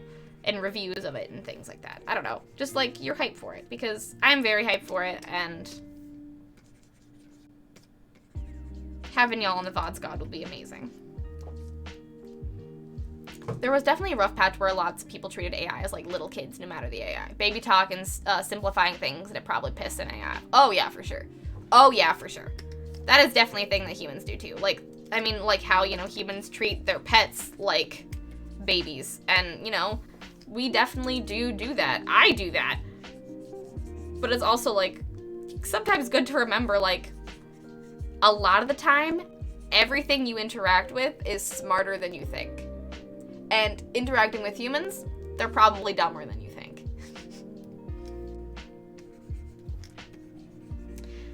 Humans just as... I mean, I don't know if this is all humans, but the humans in Western culture, for sure, and this is a huge problem in anthropology, think of humanity as the pinnacle, whether that is a pinnacle of good or evil or neutral, or of pinnacle of intelligence or pinnacle of like being a thing. Like, we are the thing. We are the pinnacle, and everything, if we don't see anything like us, then therefore it can't be as, like, it's not as valuable. And that's a huge problem in life. Like, that's a huge problem in life. And what I personally really love about anthropology is the humbling fact that that is truthfully false. Humanity is just a product of evolution, just like everything else. And we fully don't know what the difference between humans and other very intelligent animals are. I mean, gorillas can learn sign language. They can learn language to talk to each other, to talk to humans specifically, but like, they can learn language.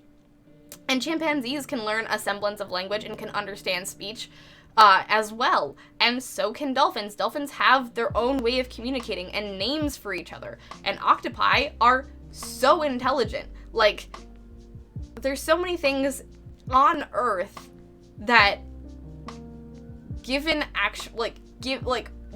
if there was no barrier to communication, we'd probably be surrounded by some, we would have so many other great perspectives from other animals.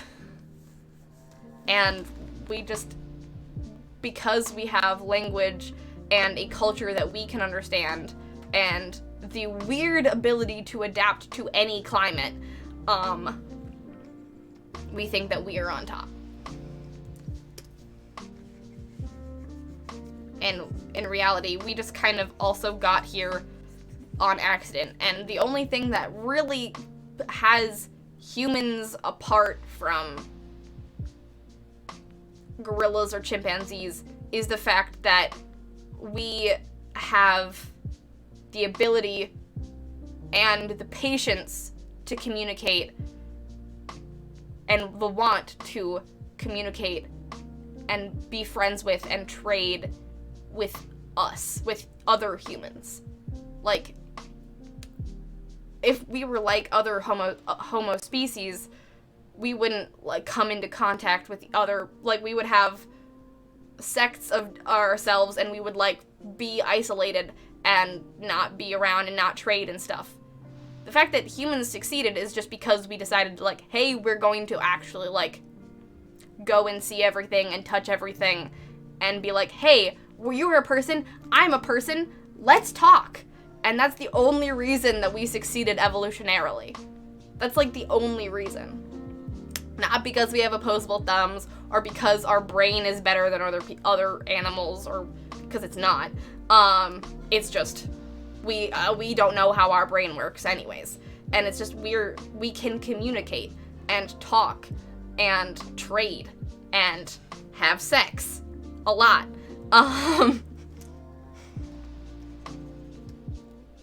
What makes humanity special is those aspects, and we allow culture to inform our decisions rather than purely let, like, our biology informs our culture and our culture informs our biology rather than just having them be separate. It is our entire existence is cyclical and all about communication, and that's beautiful.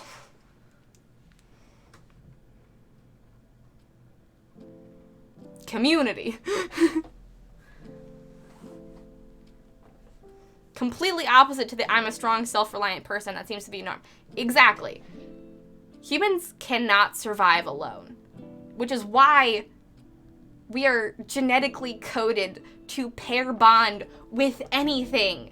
It's why we love animals so much, and why we have pets, and why we have literally can die of loneliness. It's a whole thing. And why, like, going into, like, surgery or medical things or, like, any scary situation, if you have hope and friends and community with you, you have a higher chance of succeeding just because you have people with you.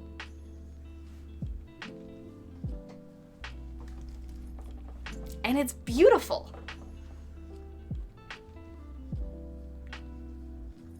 I don't know. Humanity has so many things that make it scary. And things that we've definitely done wrong. But there's so many things that, like, make us beautiful. And realizing that we're not alone, not just not alone in people, individuals, but not alone on our own planet. We're not the pinnacle of anything. We're just people. We're just us. And we're doing our best. And that's why I love anthropology so much. Because it's not only very humbling, but also is filled with wildly so much hope.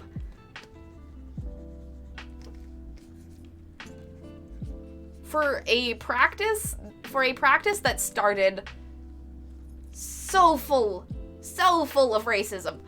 Just so full of racism. The practice has come a long way to combat that specifically and actually be about, hey, humanity's beautiful and here's why. And I love it.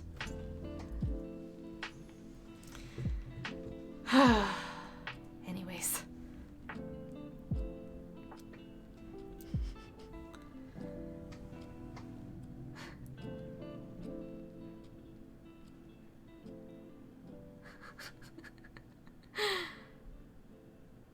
Yeah, solitary confinement is cruel and unusual. 100%.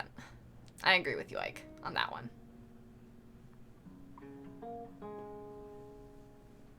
Biology. Human babies have heads that are way too big and generally need a whole bunch of people to ensure their survival. So, culture. Exactly. Humans could not survive without culture. Could not. Certainly could not. And again, I also think that is beautiful.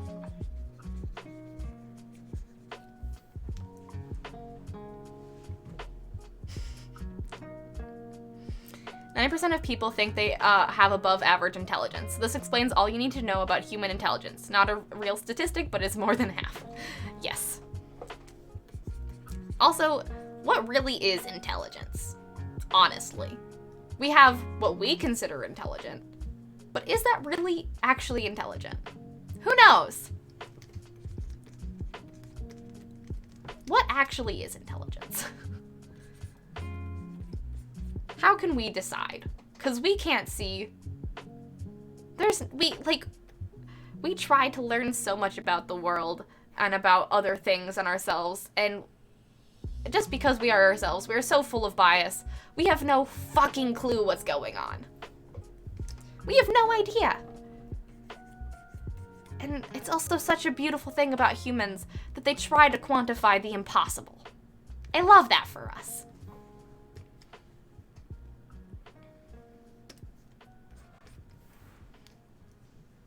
My doggo is my baby, but he is very smart. Exactly. As, I think, Ash is my child, but she's also an adult woman. In cat years, she is an adult woman. And, sometimes I treat her as a baby, and sometimes I treat her as a full person. It's been based on how her personality is at any given moment. I think self-importance started out as a good self-preservation technique, but yeah, it can be bad. Yeah, it's a lot of things that are now harmful to humans were very good self-preservation. Was very good for self-preservation, and now using it in our very comfy society and just generally very comfy 21st century can, if not used for the things they're supposed to be used for, i.e. running for your fucking life and making sure that someone's not going to stab you in the back, can be very problematic for the cushy life of computers and beds and a home and a roof over your head and communities and families that won't try to kill you for food. And wild animals constantly trying to eat you.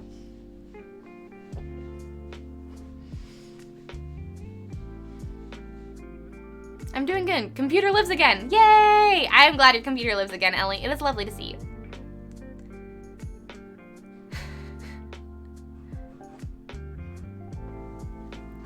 Wait, the author of a sci-fi comic has spent a lot of time thinking about sci-fi concepts? I'm surprised. What can I say? What can I say except you're welcome? And this is, again, also very important. All of the things that I'm saying is purely based on just my perception of the world. And, you know? And my perception of tropes and things and what I learned in... I will say that I probably do have a leg to stand on when it comes to anthropological concepts, because I do have a degree in that. I have a degree on my wall for that. But it has been a few years since I've brushed up and went to college about it, so things could change.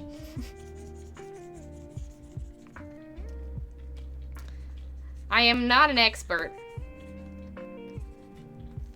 but I do know a lot of things.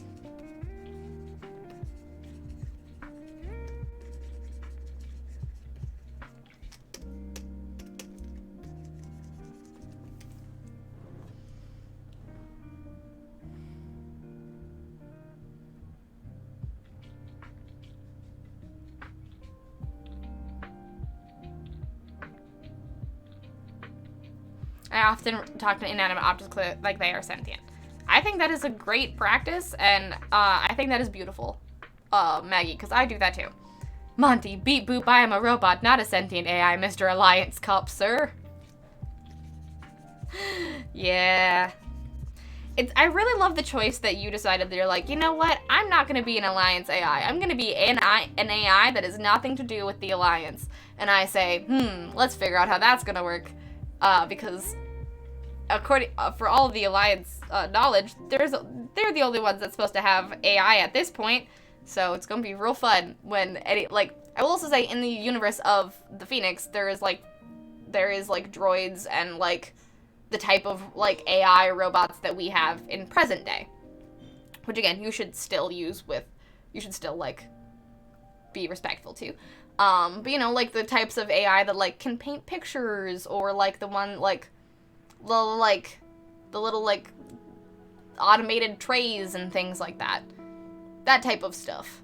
Or, like, you know, in bot fighting type of vibes. Where, like, they make the big old tanks and you can, like, mash them together like regular robots.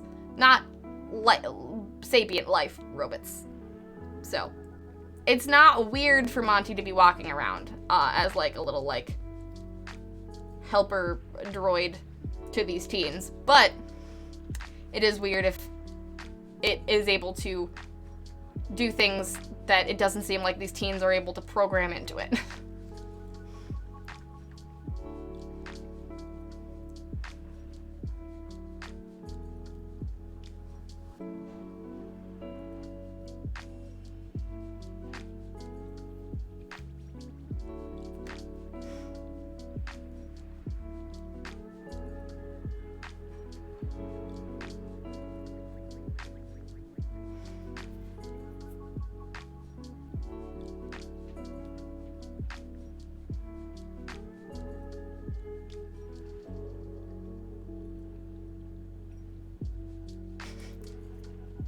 I didn't know who Angela was either, but the design was neat. Cool, I'm excited. I'm excited to see it.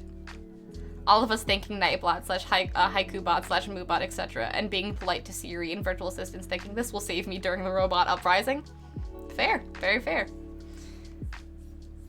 I legit say thank you to automated system when I have to call customer service numbers when it works properly. Then when it keeps telling me I didn't understand you, I lose my shit. I mean, fair. I understand.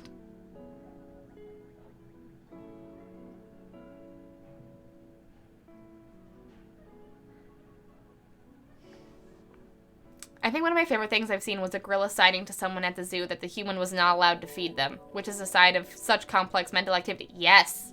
It's so cool! It's so cool! God. The world is so cool! The universe is so cool!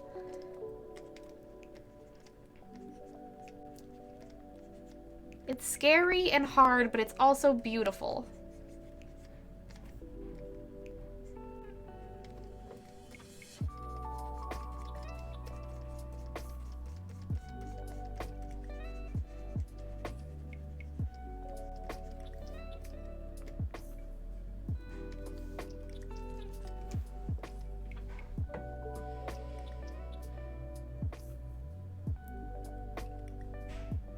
I'm just hypersocial, includes self with humans. A very American thing that we like to think, and the reality is that no one exists in a vacuum. Very true. No one exists in a vacuum. No one at all.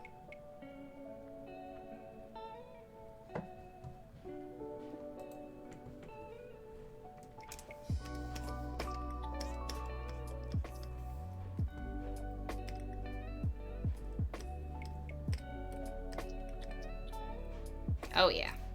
It's all coming together. Oh, that's beautiful. Alright, let's do some scale work. Let's do some scales. I was excited about scales, let's do some scale work.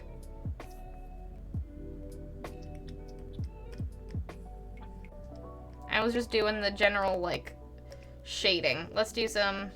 Okay, you know what? If you're not gonna cooperate, I'm just gonna delete you. There we go. Let's do some scales!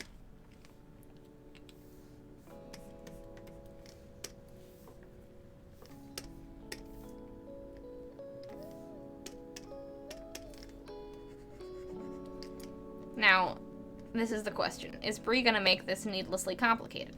And the answer is yes. And you know what? I'm very excited about it.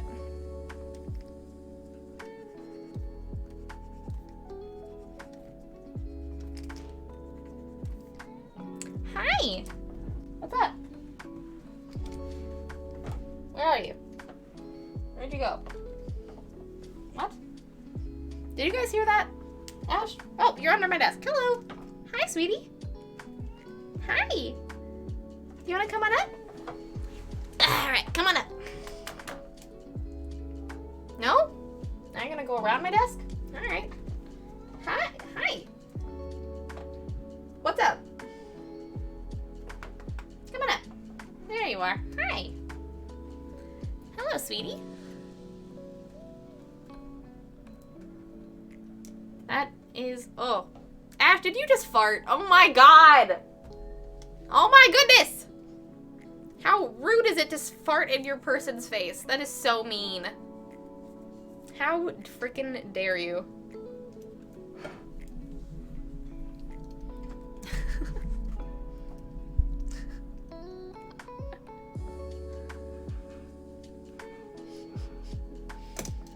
Everyone is so happy you're here, Ash. Hi. Oh, yeah. Some Chinese scratches? Yes, yes, yes, yes, yes, yes. Yes, yes, yes, yes, yes. I love you. Ooh, line up for commission done. Game and break time. Yes, get that game and break. Ike. Heck you. Alright, you're gonna sit on my notebook. I'm gonna make this needlessly complicated. Thank you for the clip, John.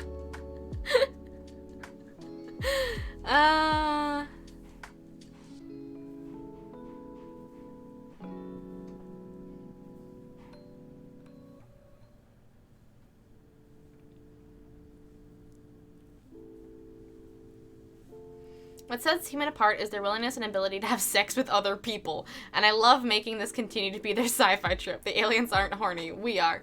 Yes. Their ability to, their willingness and ability to have sex with things is, and trade with them also is really what sets humans apart. And you know what? I love that for them.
If we set you against your neighbors, you'll be too busy to worry about the real problems. 100%.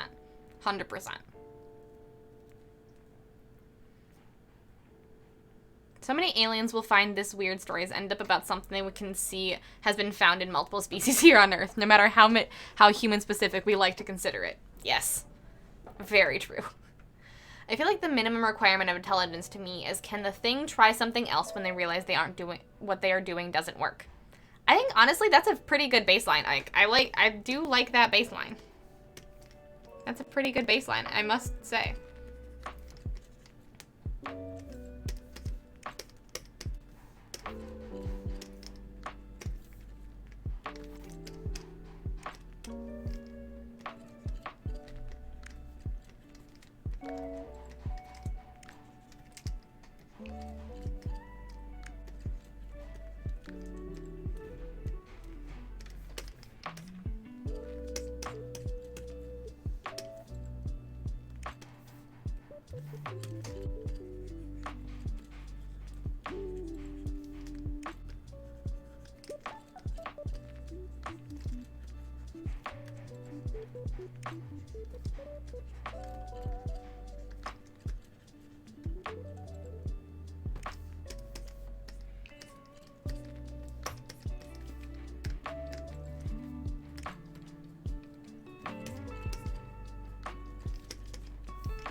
Like that. That looks pretty good. All right. Let's go do some copy pasting.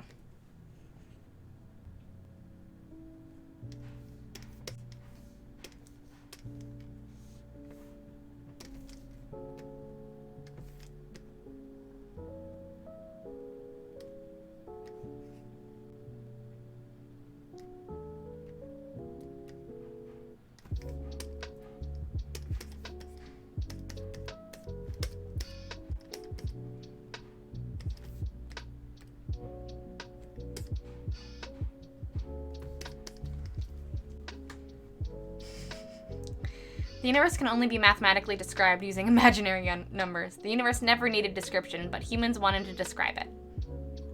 Beautiful. Hey, Melba! Okay, jumped in at a good time. Hi, Ash! Yeah, you came at a great time. Ash is back and farting in my face. Stinky baby!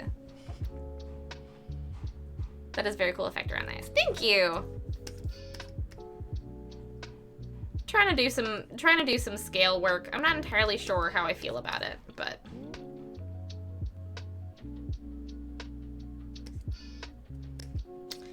we're just gonna play with it a little bit and see how we feel.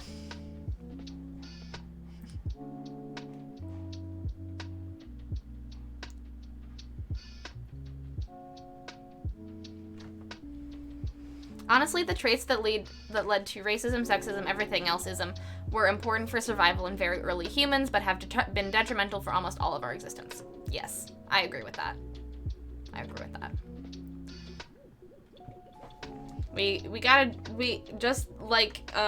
I mean, our culture is mutable and changeable. We can change it and change our behavior at a whim. We just constantly choose not to for some reason.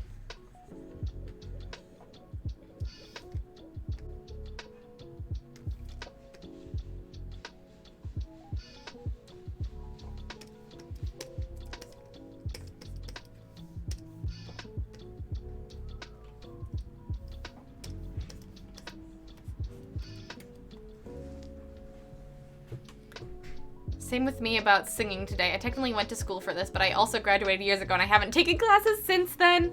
Yeah, sometimes you just don't know.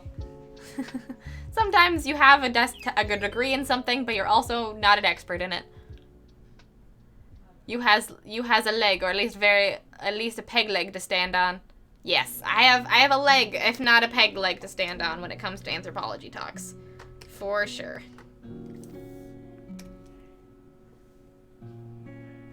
Ooh, my friend is back. I don't know, did I talk about this? Chat, you'll remind me. I know we got super into anthropology talk, which I love. I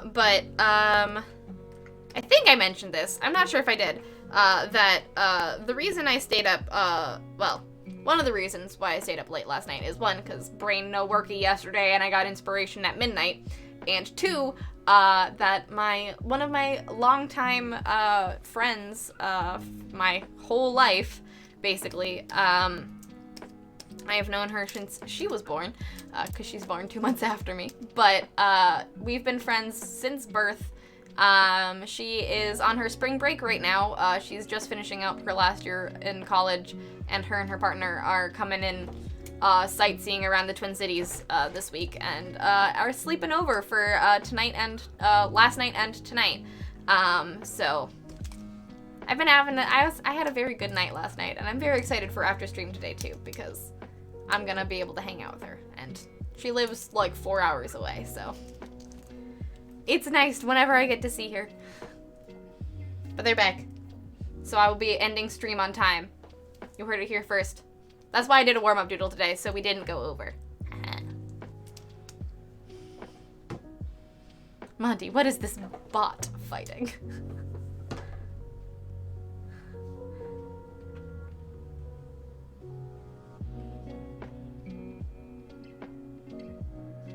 I hope the one-shot leads to a regular game, even if it's not streamed. Oh, thanks, Gemini. It would be cool, but I'm one of the reasons why I'm really excited for this one-shot is because I haven't been able to play games a whole lot recently, and I really miss it.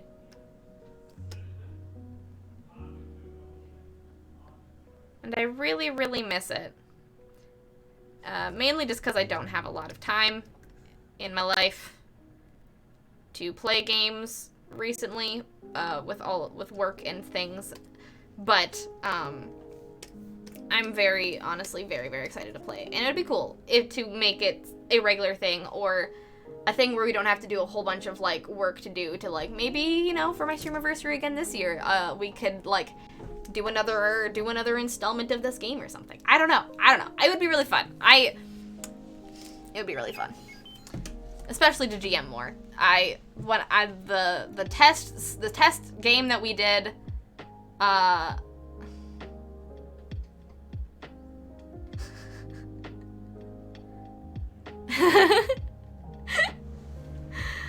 need sleep. Good night. Good night, Edgefit. I hope you have a very good sleep. Thanks so much for hanging out. Thank you very, very much. Yes, Hannah is here. Hannah's here, Mom. I will give her a hug for you. She is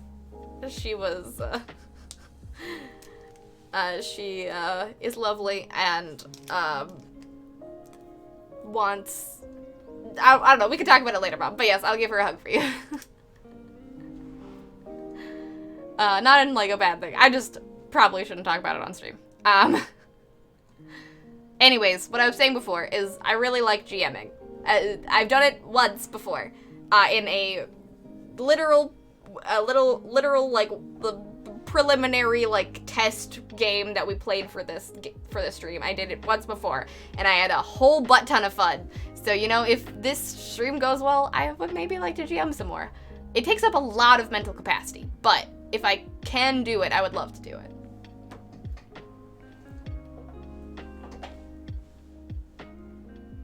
I've played Rowan once for our test game. She's amazing, and I love getting to play with Bree GMing a universe that she built with such care. I'm glad. Loving how the shading's going. Oh, thank you, Jessie. I'm glad you're liking it.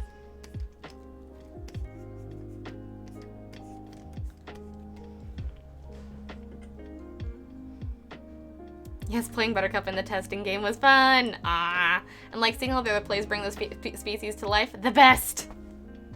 Monty being interrogated by an Alliance security personnel like, hey, you're an AI, aren't you? Beep boop? We just saw you teaching those teens something. You can't teach the person who programmed you things unless you're an AI. Beep boop?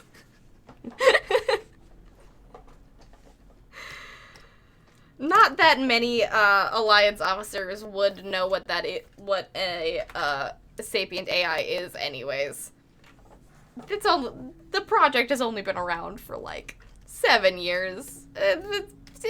People know things, kind of, but not really.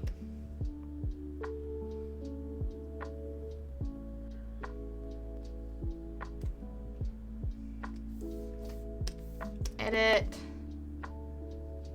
Image rotation. Ooh, not that. Edit. There we go. Transform. Flip horizontal. There we go. That's what I'm looking for.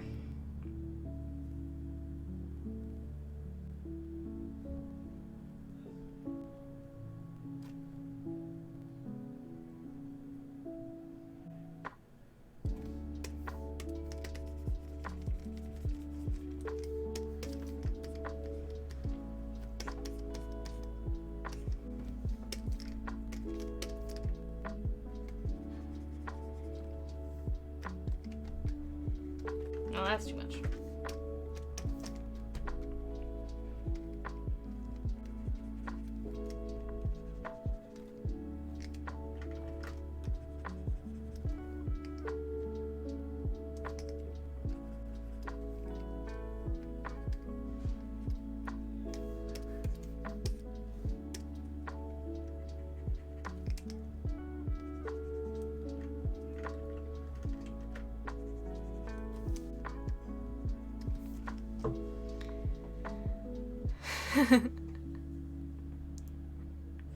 Trade goods and DNA. Come on, I ain't got all day, buddy. Exactly. Exactly, Ike.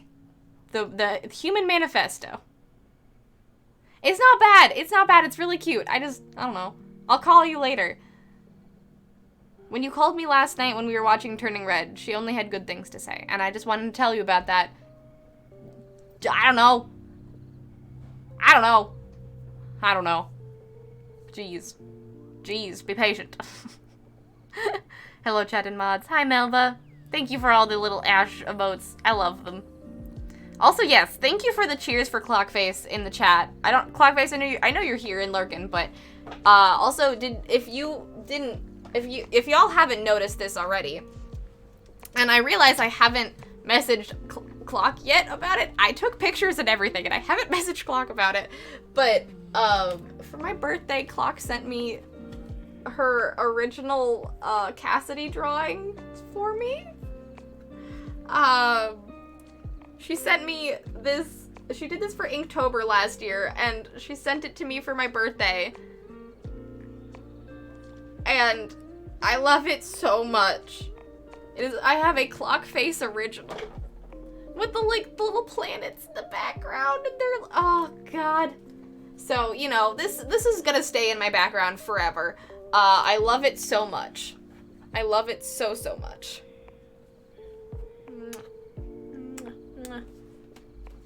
She's the best. So, just a Cassidy in the background.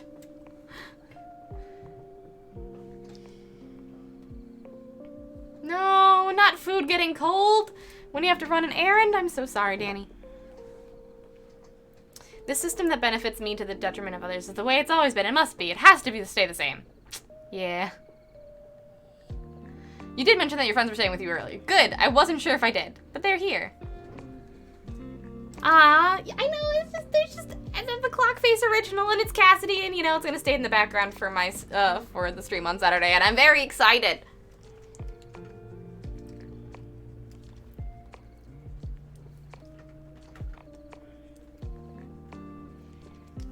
So thank you very much, Clockface. I know you're lurking right now, but if you come back for the VOD and see this, just know that I'm extremely thankful for you and for giving me, and for you giving me Cassidy.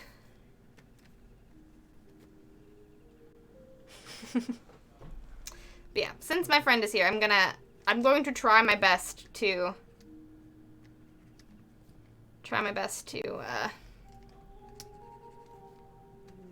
end on time.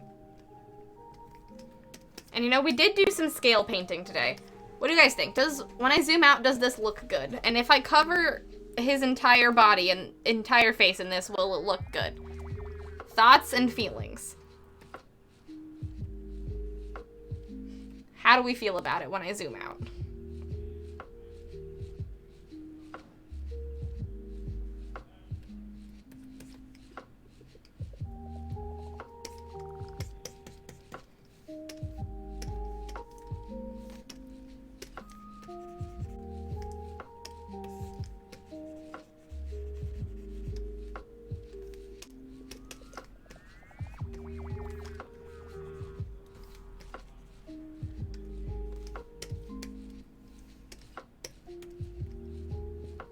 The more you JM, the easier it gets to do the prep work, too. Yeah. That's what I'm hoping. I mean, the prep work hasn't really been that hard. It's more just allotting time and brain space to think about prep work is more the hard part than actually doing the prep work.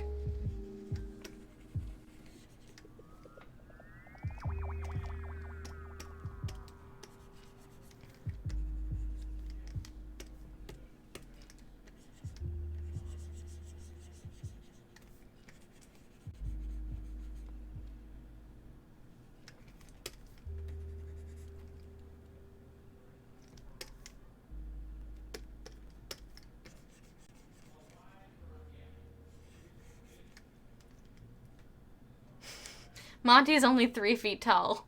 We are all small. Everybody is small. But I imagine Buttercup is the tallest. I don't know. I always thought that Rowan was the tallest. But maybe that's just because I always picture Rose as being very, very short. So. Aw, yay. I know. It looks so cute. This looks so cute. F is for friendship. Friendship! Those are some nice scales. Oh, thank you. All right. Okay, if they look good and not trypophobic, we can keep going.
Rowan is like 60% hair. I mean, fair.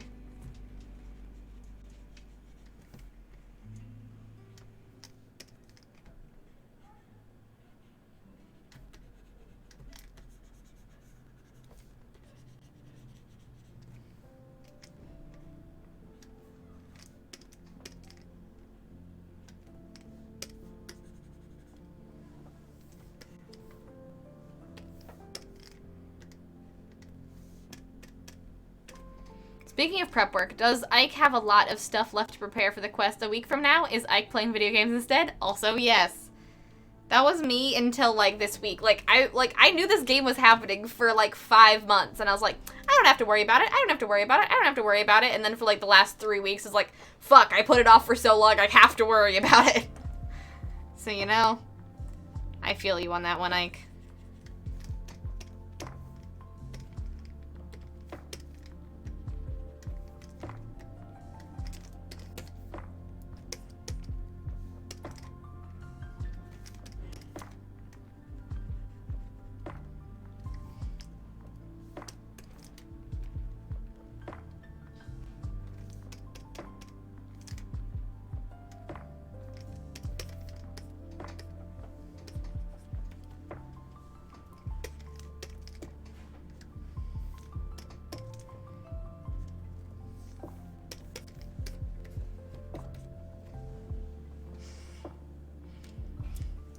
It does add some serious height to that little bean. Especially because you can stand it straight up. That's true. You could stand it straight up at will and be the tallest member of the party at any given moment.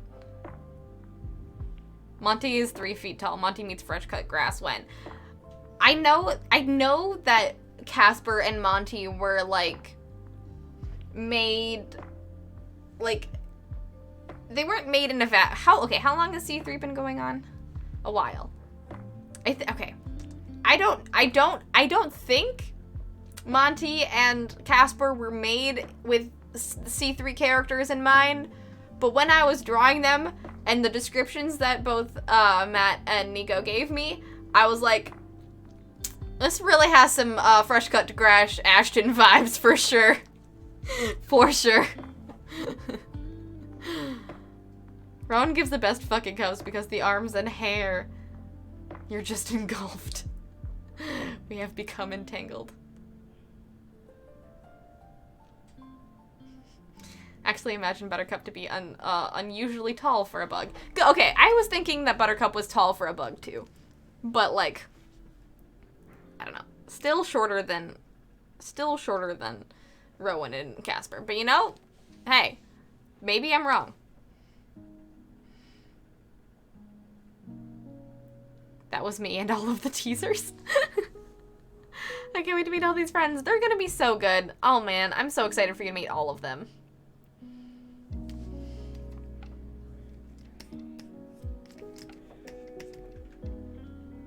They're gonna be so good.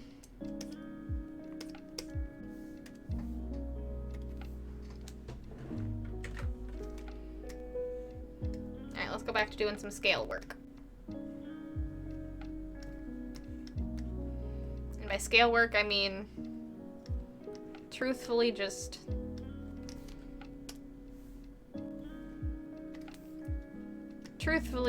copying and pasting.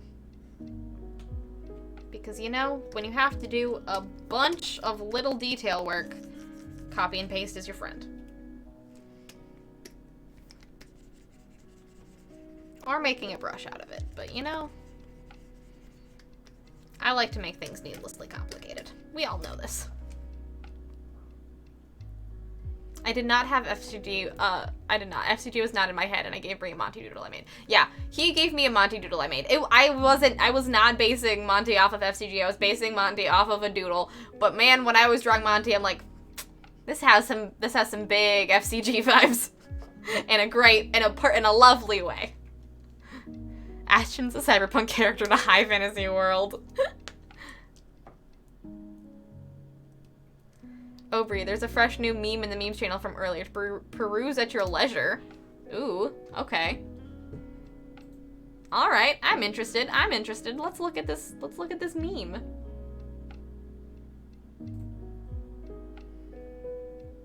Oh.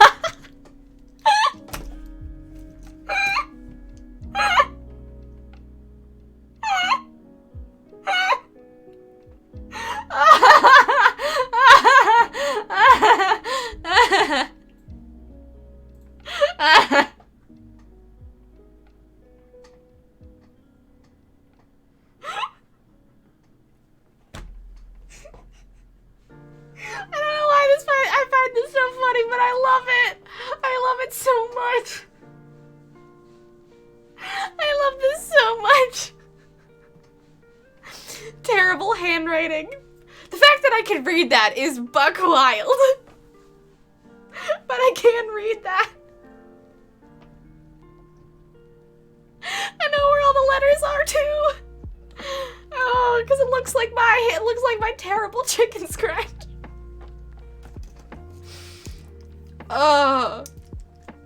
T-E-R. This is the one R. Here's the second R. I with no dot. The dot becomes the top of the B. B. Here's L, E.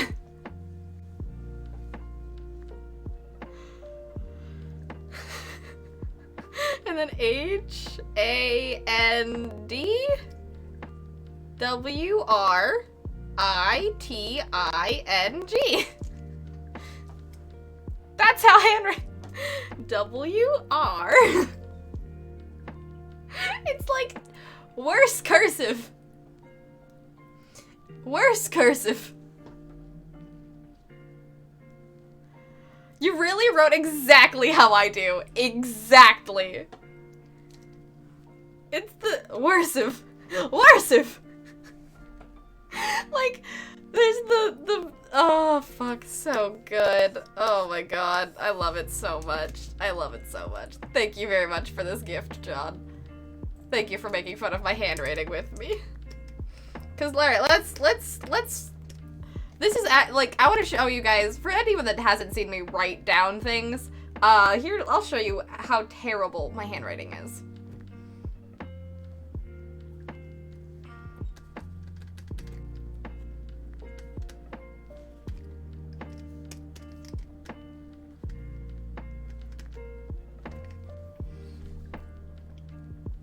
Ta-da!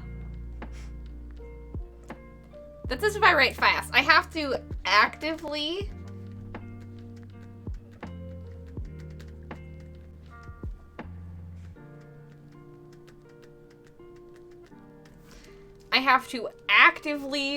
slow my brain down to write in any way that resembles actual writing. If I write fast, that's what you get. It's simultaneously very pretty and also unreadable. So here's the G, A, M, I is here, and then it like the I is this up thing that turns into the N, that turns into the G. So ing becomes one full letter. Like, you gotta go... ing becomes one full letter.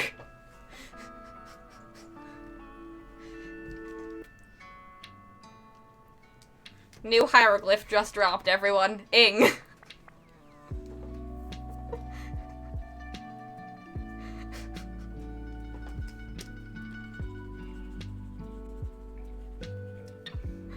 And then T-R-E-A. So the E is this part, and then the A is this loopy. Into the M.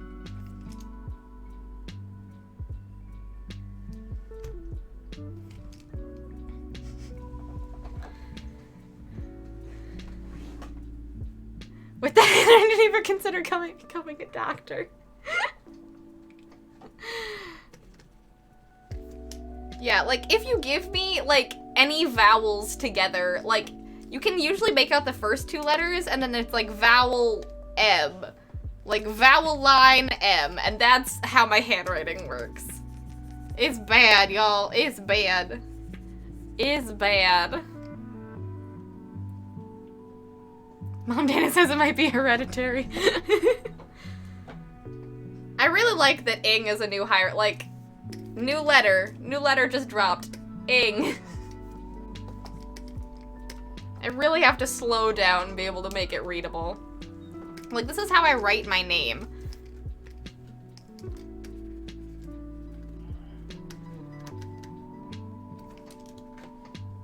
This isn't me trying to, like, sign a document, mind you. This is how print works for me.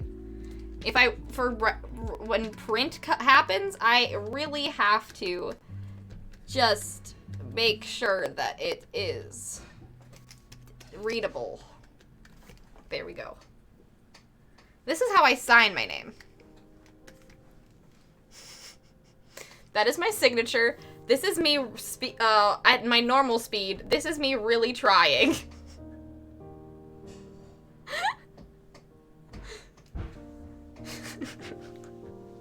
This is my signature.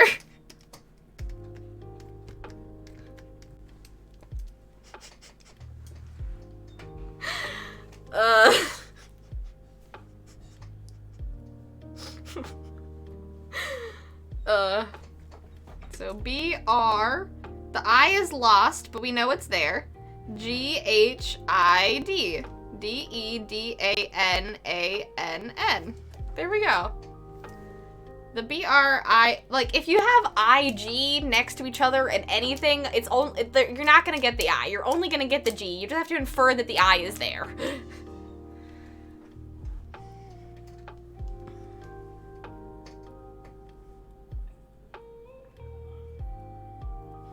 So you draw a grappling hook being thrown through a lasso.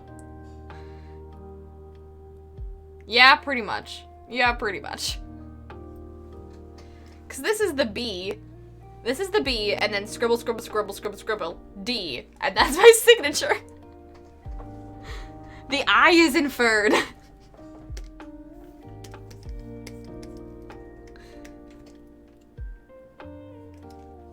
My brain is too fast, so, and if my hand can't keep up, then too bad. Exactly. Best/worst signature I ever saw looked like a graph of someone throwing a ball. One quick, tall arc, followed by another long, shallow one, and a dot over where an eye is supposed to be. That was it. Damn. The eye is inferred. You don't want to see my handwritten notes for my game. My hand isn't as fast as my brain, so I often skip whole words. Yes, mash words together or only write the first few letters so I know what word it is. Yeah. Here, I also, all of my notes for the game have been handwritten on these 4 pages. These are all of the notes for the game that I've written down so far. And, whoo, buddy.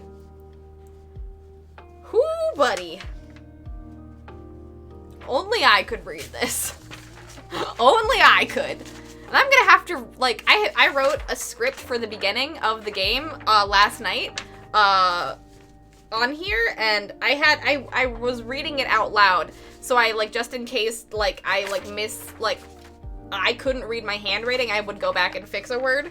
And it's not that I couldn't read my handwriting. It's that some of the times, like, if I, like, does and don look exactly the same in my handwriting. Because the N and the E look exactly the same in my handwriting when I write those words. So I had to, like, really emphasize one of those letters. So, like, I read this out loud several times to make sure that I could read it out loud as a script. Yeah.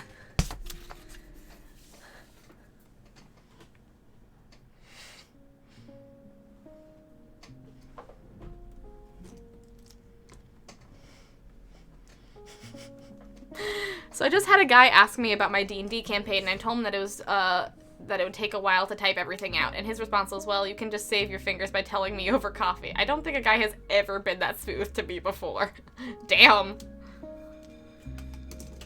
That's very, very smooth. Damn. I mean, my signature is just a big B, loopy cursive J, scribble, scribble, scribble, or print B, scribble, scribble, scribble.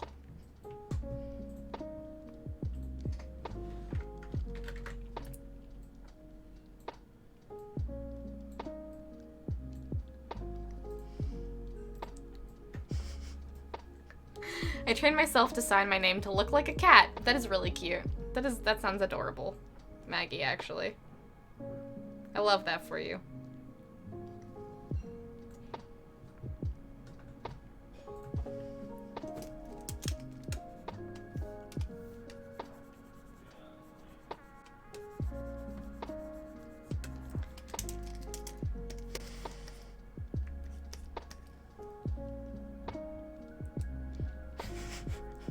I just write my whole name as quickly as I can because no one could ever fake that. +3 to charisma. Zooms in and reads the notes. Oh, good look. The reason I had no fear of showing you my notes live on camera is because you couldn't fucking read these. I'm making sure not to, I did draw a picture of something though, but I'm making sure not to show anyone.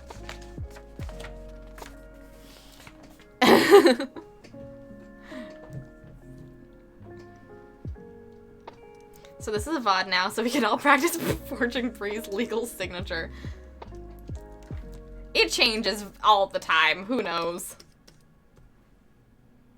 Hacker voice, I'm in. With the is just one, oh yeah, with the is 100% just one word. I always do with the just as with and an E at the end, 100%.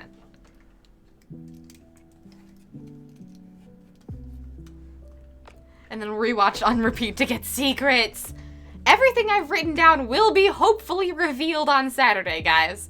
You don't need to wait that long. if you guys fucking roll well, all of that, you will learn all the secrets. So, roll well.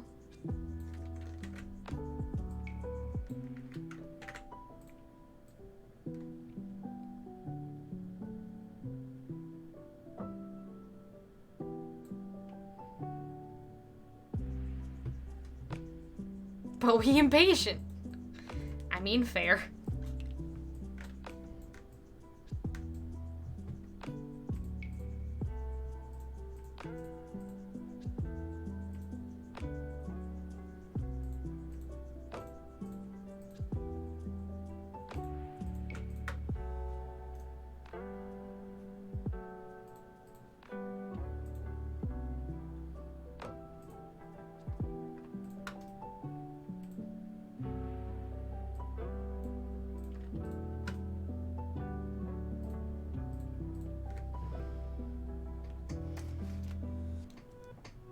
You've now cursed their rolls. Nah, I don't think so.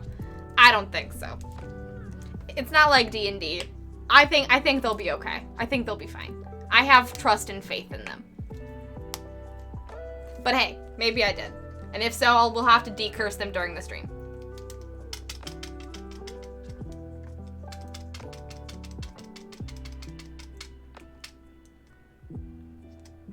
Yes. The sweet, sweet adversity tokens. We will also go over a little bit of like the basic rules of Teens in Space at the beginning of the stream if you guys don't know, but also since it's not D&D rules where it's like you only have a d20 and you have to like you add your stat modifiers, there's also you get basically a roll for each stat you have a dice for, and in order to augment those rolls in order to augment those rolls to make them better, or to re-roll, or to like add successes or whatever, you can use a thing called adversity tokens. So if you fail a roll, Teens in Space is all about failing forward. Every time someone donates $5, Bree will uncurse a die. You want them to roll better? You want them to decrease difficulty? Give me money. So you do kind of want to fail. So like you fail forwards, you can get adversity tokens. So in the moments that really matter, you can use your pool of adversity tokens to make those moments really matter.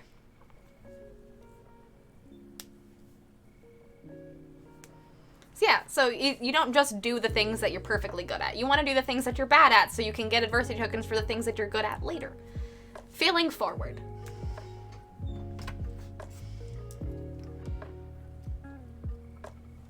Yes, you get a needed resource for failure. I definitely know how, I definitely know I will have notes on high rolls for my quest. But man, I hope someone can make it. It'll make the quest that much more engaging. That's what I'm doing too. It's like, do I make the difficulty super high? Because like, in this situation, they would be super high, but also I want them to succeed. So how do I manage this? How do I mitigate this?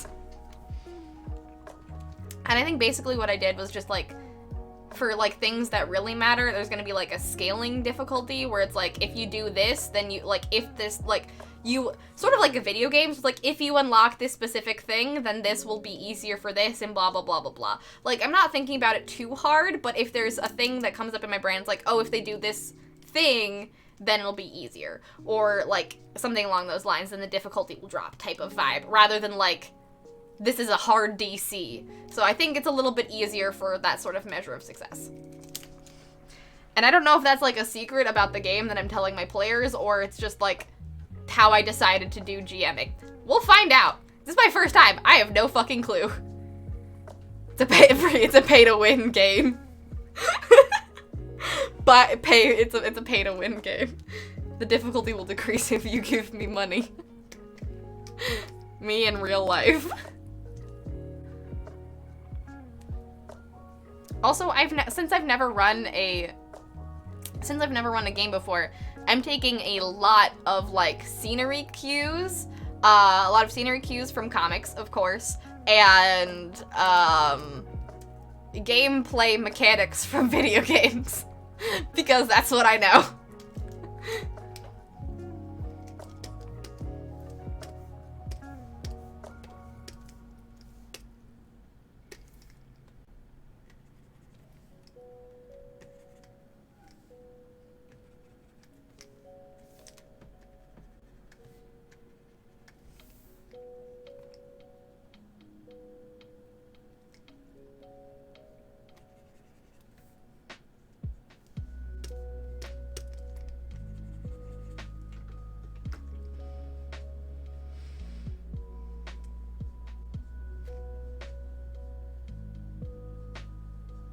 Look, I failed to roll at a skill roll, a d20. I had a d20 in the test, so who knows? That's true. You could easily, like, fail a skill roll in a d20. I mean, you can still roll low on a d20. No success is guaranteed. But something fun will happen no matter what. Whether that's bad or good, it's to be seen.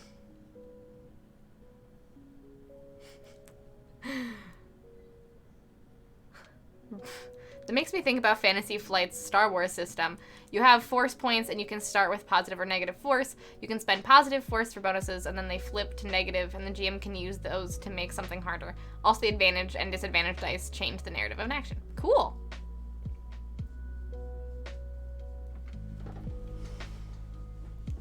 Oh yeah. Yeah. At the very end of the test session, Matt failed a very important roll. Matt failed a very important roll, you know, to not have them die.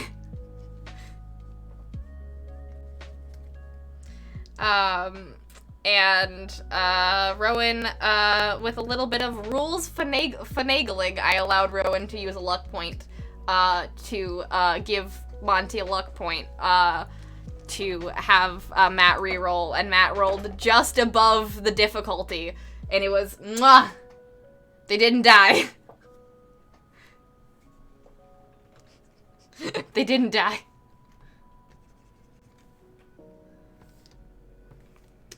You will probably hear all about the test session during the game, because it takes place literally a few days before this game.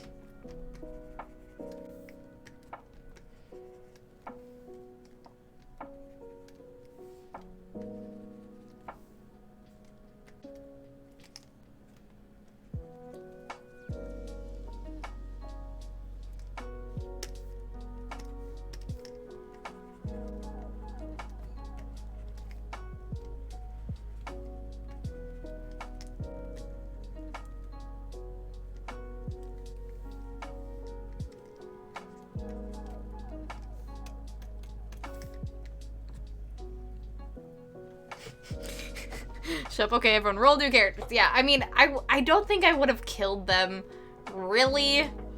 I don't think I would have killed them in the test session, but I'm, as y'all know, I don't like killing characters. I don't like killing characters off in any setting, really. But the scenario they were in, I was like, you can't fail this roll, or else something really bad would have happened. Probably not them dying, but probably something else. Maybe I would have made them not be able to have their ship anymore. Or something like that. We would have all have died, but no spoilers. Y'all will just have to be patient, because I'm gonna literally bring it up in the first 30 seconds of the game.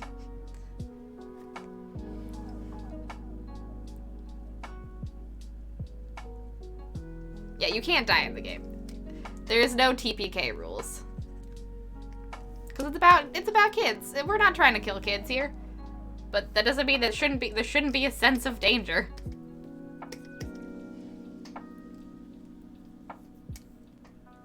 Monty, I'm a very good pilot. You all made it back alive and in one piece. Success! What would have happened if Monty died? I don't know what would happen if Monty specifically died. Then we would have a fully different plot of this game, I would say. God, I want to talk about it so bad, and I'm just giving you little teasers. I'm giving y'all little teasers. I want to talk about the game so flippin' bad, but you know, we'll have a Q. You know what? The next Tuesday stream, I know we want to do tarot, but maybe we'll just do a Q&A stream. And we'll just do a Q&A stream next Tuesday and talking about it.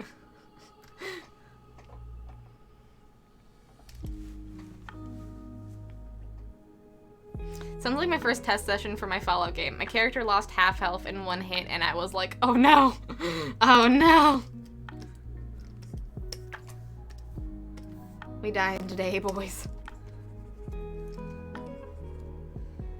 I always love it that, like, I feel like it's such, like, not necessarily, like, a trope, but it's a thing that happens so often, that, in the first, like, session or first episode of an actual play, like, all of the characters pretty much almost die. And I love that. I love that.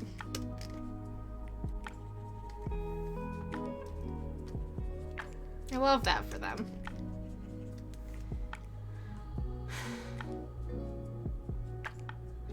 Mom, Monty totaled the car. Buttercup, I good engineer. I made car into ship. Mother Tree, our pilot, wrecked our ships. Any tips? Please send help, please. They're a great pilot, like a leaf on the wind. Remember how we said we were going to end on time? You got 3 minutes, bud. All right. We got 3 minutes. Okay. I will stop adding scales then. We did some scale work, and you know, I'm proud of us. We did some scale work. We did the eye color, and we did some more shading. This beautiful kobold is getting hotter by the day. And we also started this Pokemon Trainer John Blood piece with little Shinx. So cute. These are looking together nicely. That eye is great. Oh, thank you. I'm glad you like it. I knew I could do the eye pretty fast. I'm pretty confident in eyes. And the scales are looking pretty good. So I'm pretty proud of myself on this one. But as this friend was mostly as this, did I say friend or stream? Who knows? As this stream was mostly me talking about Marketplace Mayhem, giving y'all some lovely teasers and doing some scale work, the next stream that we're gonna have on this channel this Saturday at 3:30 p.m. CDT, not CST, we had a time change, will be Marketplace Mayhem. We'll be in Marketplace Mayhem the next time I see you all. That's surreal and so cool! I'm so excited. Oh, okay. I hope all of the stuff that I talked about today is giving y'all, like, so many just all of the excitement for the stream, because I am very excited. So, if you, do not, for some reason, know what I am talking about, Marketplace Mayhem is an actual play that I'll be running, and is an actual play one-shot that I'll be running on this channel. It is my first time jamming ever, and also in the Phoenix universe, which is my sci-fi adventure comic, and is in the universe of the comic that I create. And all of the characters will be played by my lovely mods. And if you would like to check out all of the character reveals, some lore drops, and a whole bunch of different stuff, please, please, please check out my Twitter. I have been going hog wild on promoting this, so if you want to get some exclusive lore drops of what's some cool stuff about the species that these people are playing in the setting, and what the species of these people are playing in the setting, and a little bit of cool things about AI, and a little bit of cool things about Kawaiians, and Arborians, and humans. If you want to check all that stuff, that's all on my Twitter. There's a thread and everything, but you don't have to know any of that stuff. You don't even have to read the comic to be able to watch the one-shot on Saturday. All you gotta do is show up and be ready to have a good time, because that's what it's gonna be. It's gonna be chaotic, it's gonna be a whole lot of fun, and I'm very excited for you guys to be a part of it. Thank you all so much for coming to the stream today. That kind of turned into basically the Marketplace Mayhem waiting room, and I'm very excited about that. Also, huge shout out to Anon and Giblin for getting us to that chill gaming stream down there. Thank you all so much. I'm very excited to end out this hectic but lovely month with the chill gaming stream. A poll will be going up in my Discord very soon, and once it is, I will announce it on stream and you guys can vote and stuff. Also, thank you so much for the bits, Melba and Resident Bard. Thank you so much for the raid. If anyone is not following John on Twitch, I don't know why. He's great. He's my mod. He does amazing art, plays really cool video games, and is just all around an amazing person. He does limericks and shanties and is just so great. So please, please, please go give him a follow. He's awesome. He streams pretty much every Monday and Thursday. Mondays, sometimes I'm also on his channel playing some Stardew Valley, so if you're interested in that, definitely go give him a follow there, because we play Stardew Valley on his stream, which is where these goblins that I keep drawing come from. All of the goblins that you guys keep asking me to draw are from that Stardew Valley stream. So, yeah, I don't know. Thank you so much for the raid. Thank you so much for being here, everybody. Hello, Barb. I'm a little drunk because chatting with parents, but ice cream nonetheless. I'm glad you have ice cream, and welcome on in, Barb. Thank you for the lurking throughout the whole stream, and I'm glad that you are here. We are ending, because I gotta go eat some dinner, but it was lovely to see you all. Thank you so, so, so, so much for coming, and I will see you, the next time I see you, we will be in the stars. Bye, everybody. Oh, also, if you like my streams and don't know who I am, my name is Bree. That was a really cool thing, and then I realized that I didn't plug myself at all. My name is Bree. I do art on Twitch. I just hit 800 followers on Twitch and on my Twitter, and there'll be the Drylas Inner Style on Monday that you guys voted for at the end of January. So that'll be a thing that'll be coming out very, very soon. Also, all of my stuff, if you like my stuff, down there. Down below the stream. All of my links. All the stuff I do. Etsy, commissions, Redbubble, all that stuff. If you like my art, check me out down there. Okay. Now. See you in the stars, guys. I'll see you all in space. Bye.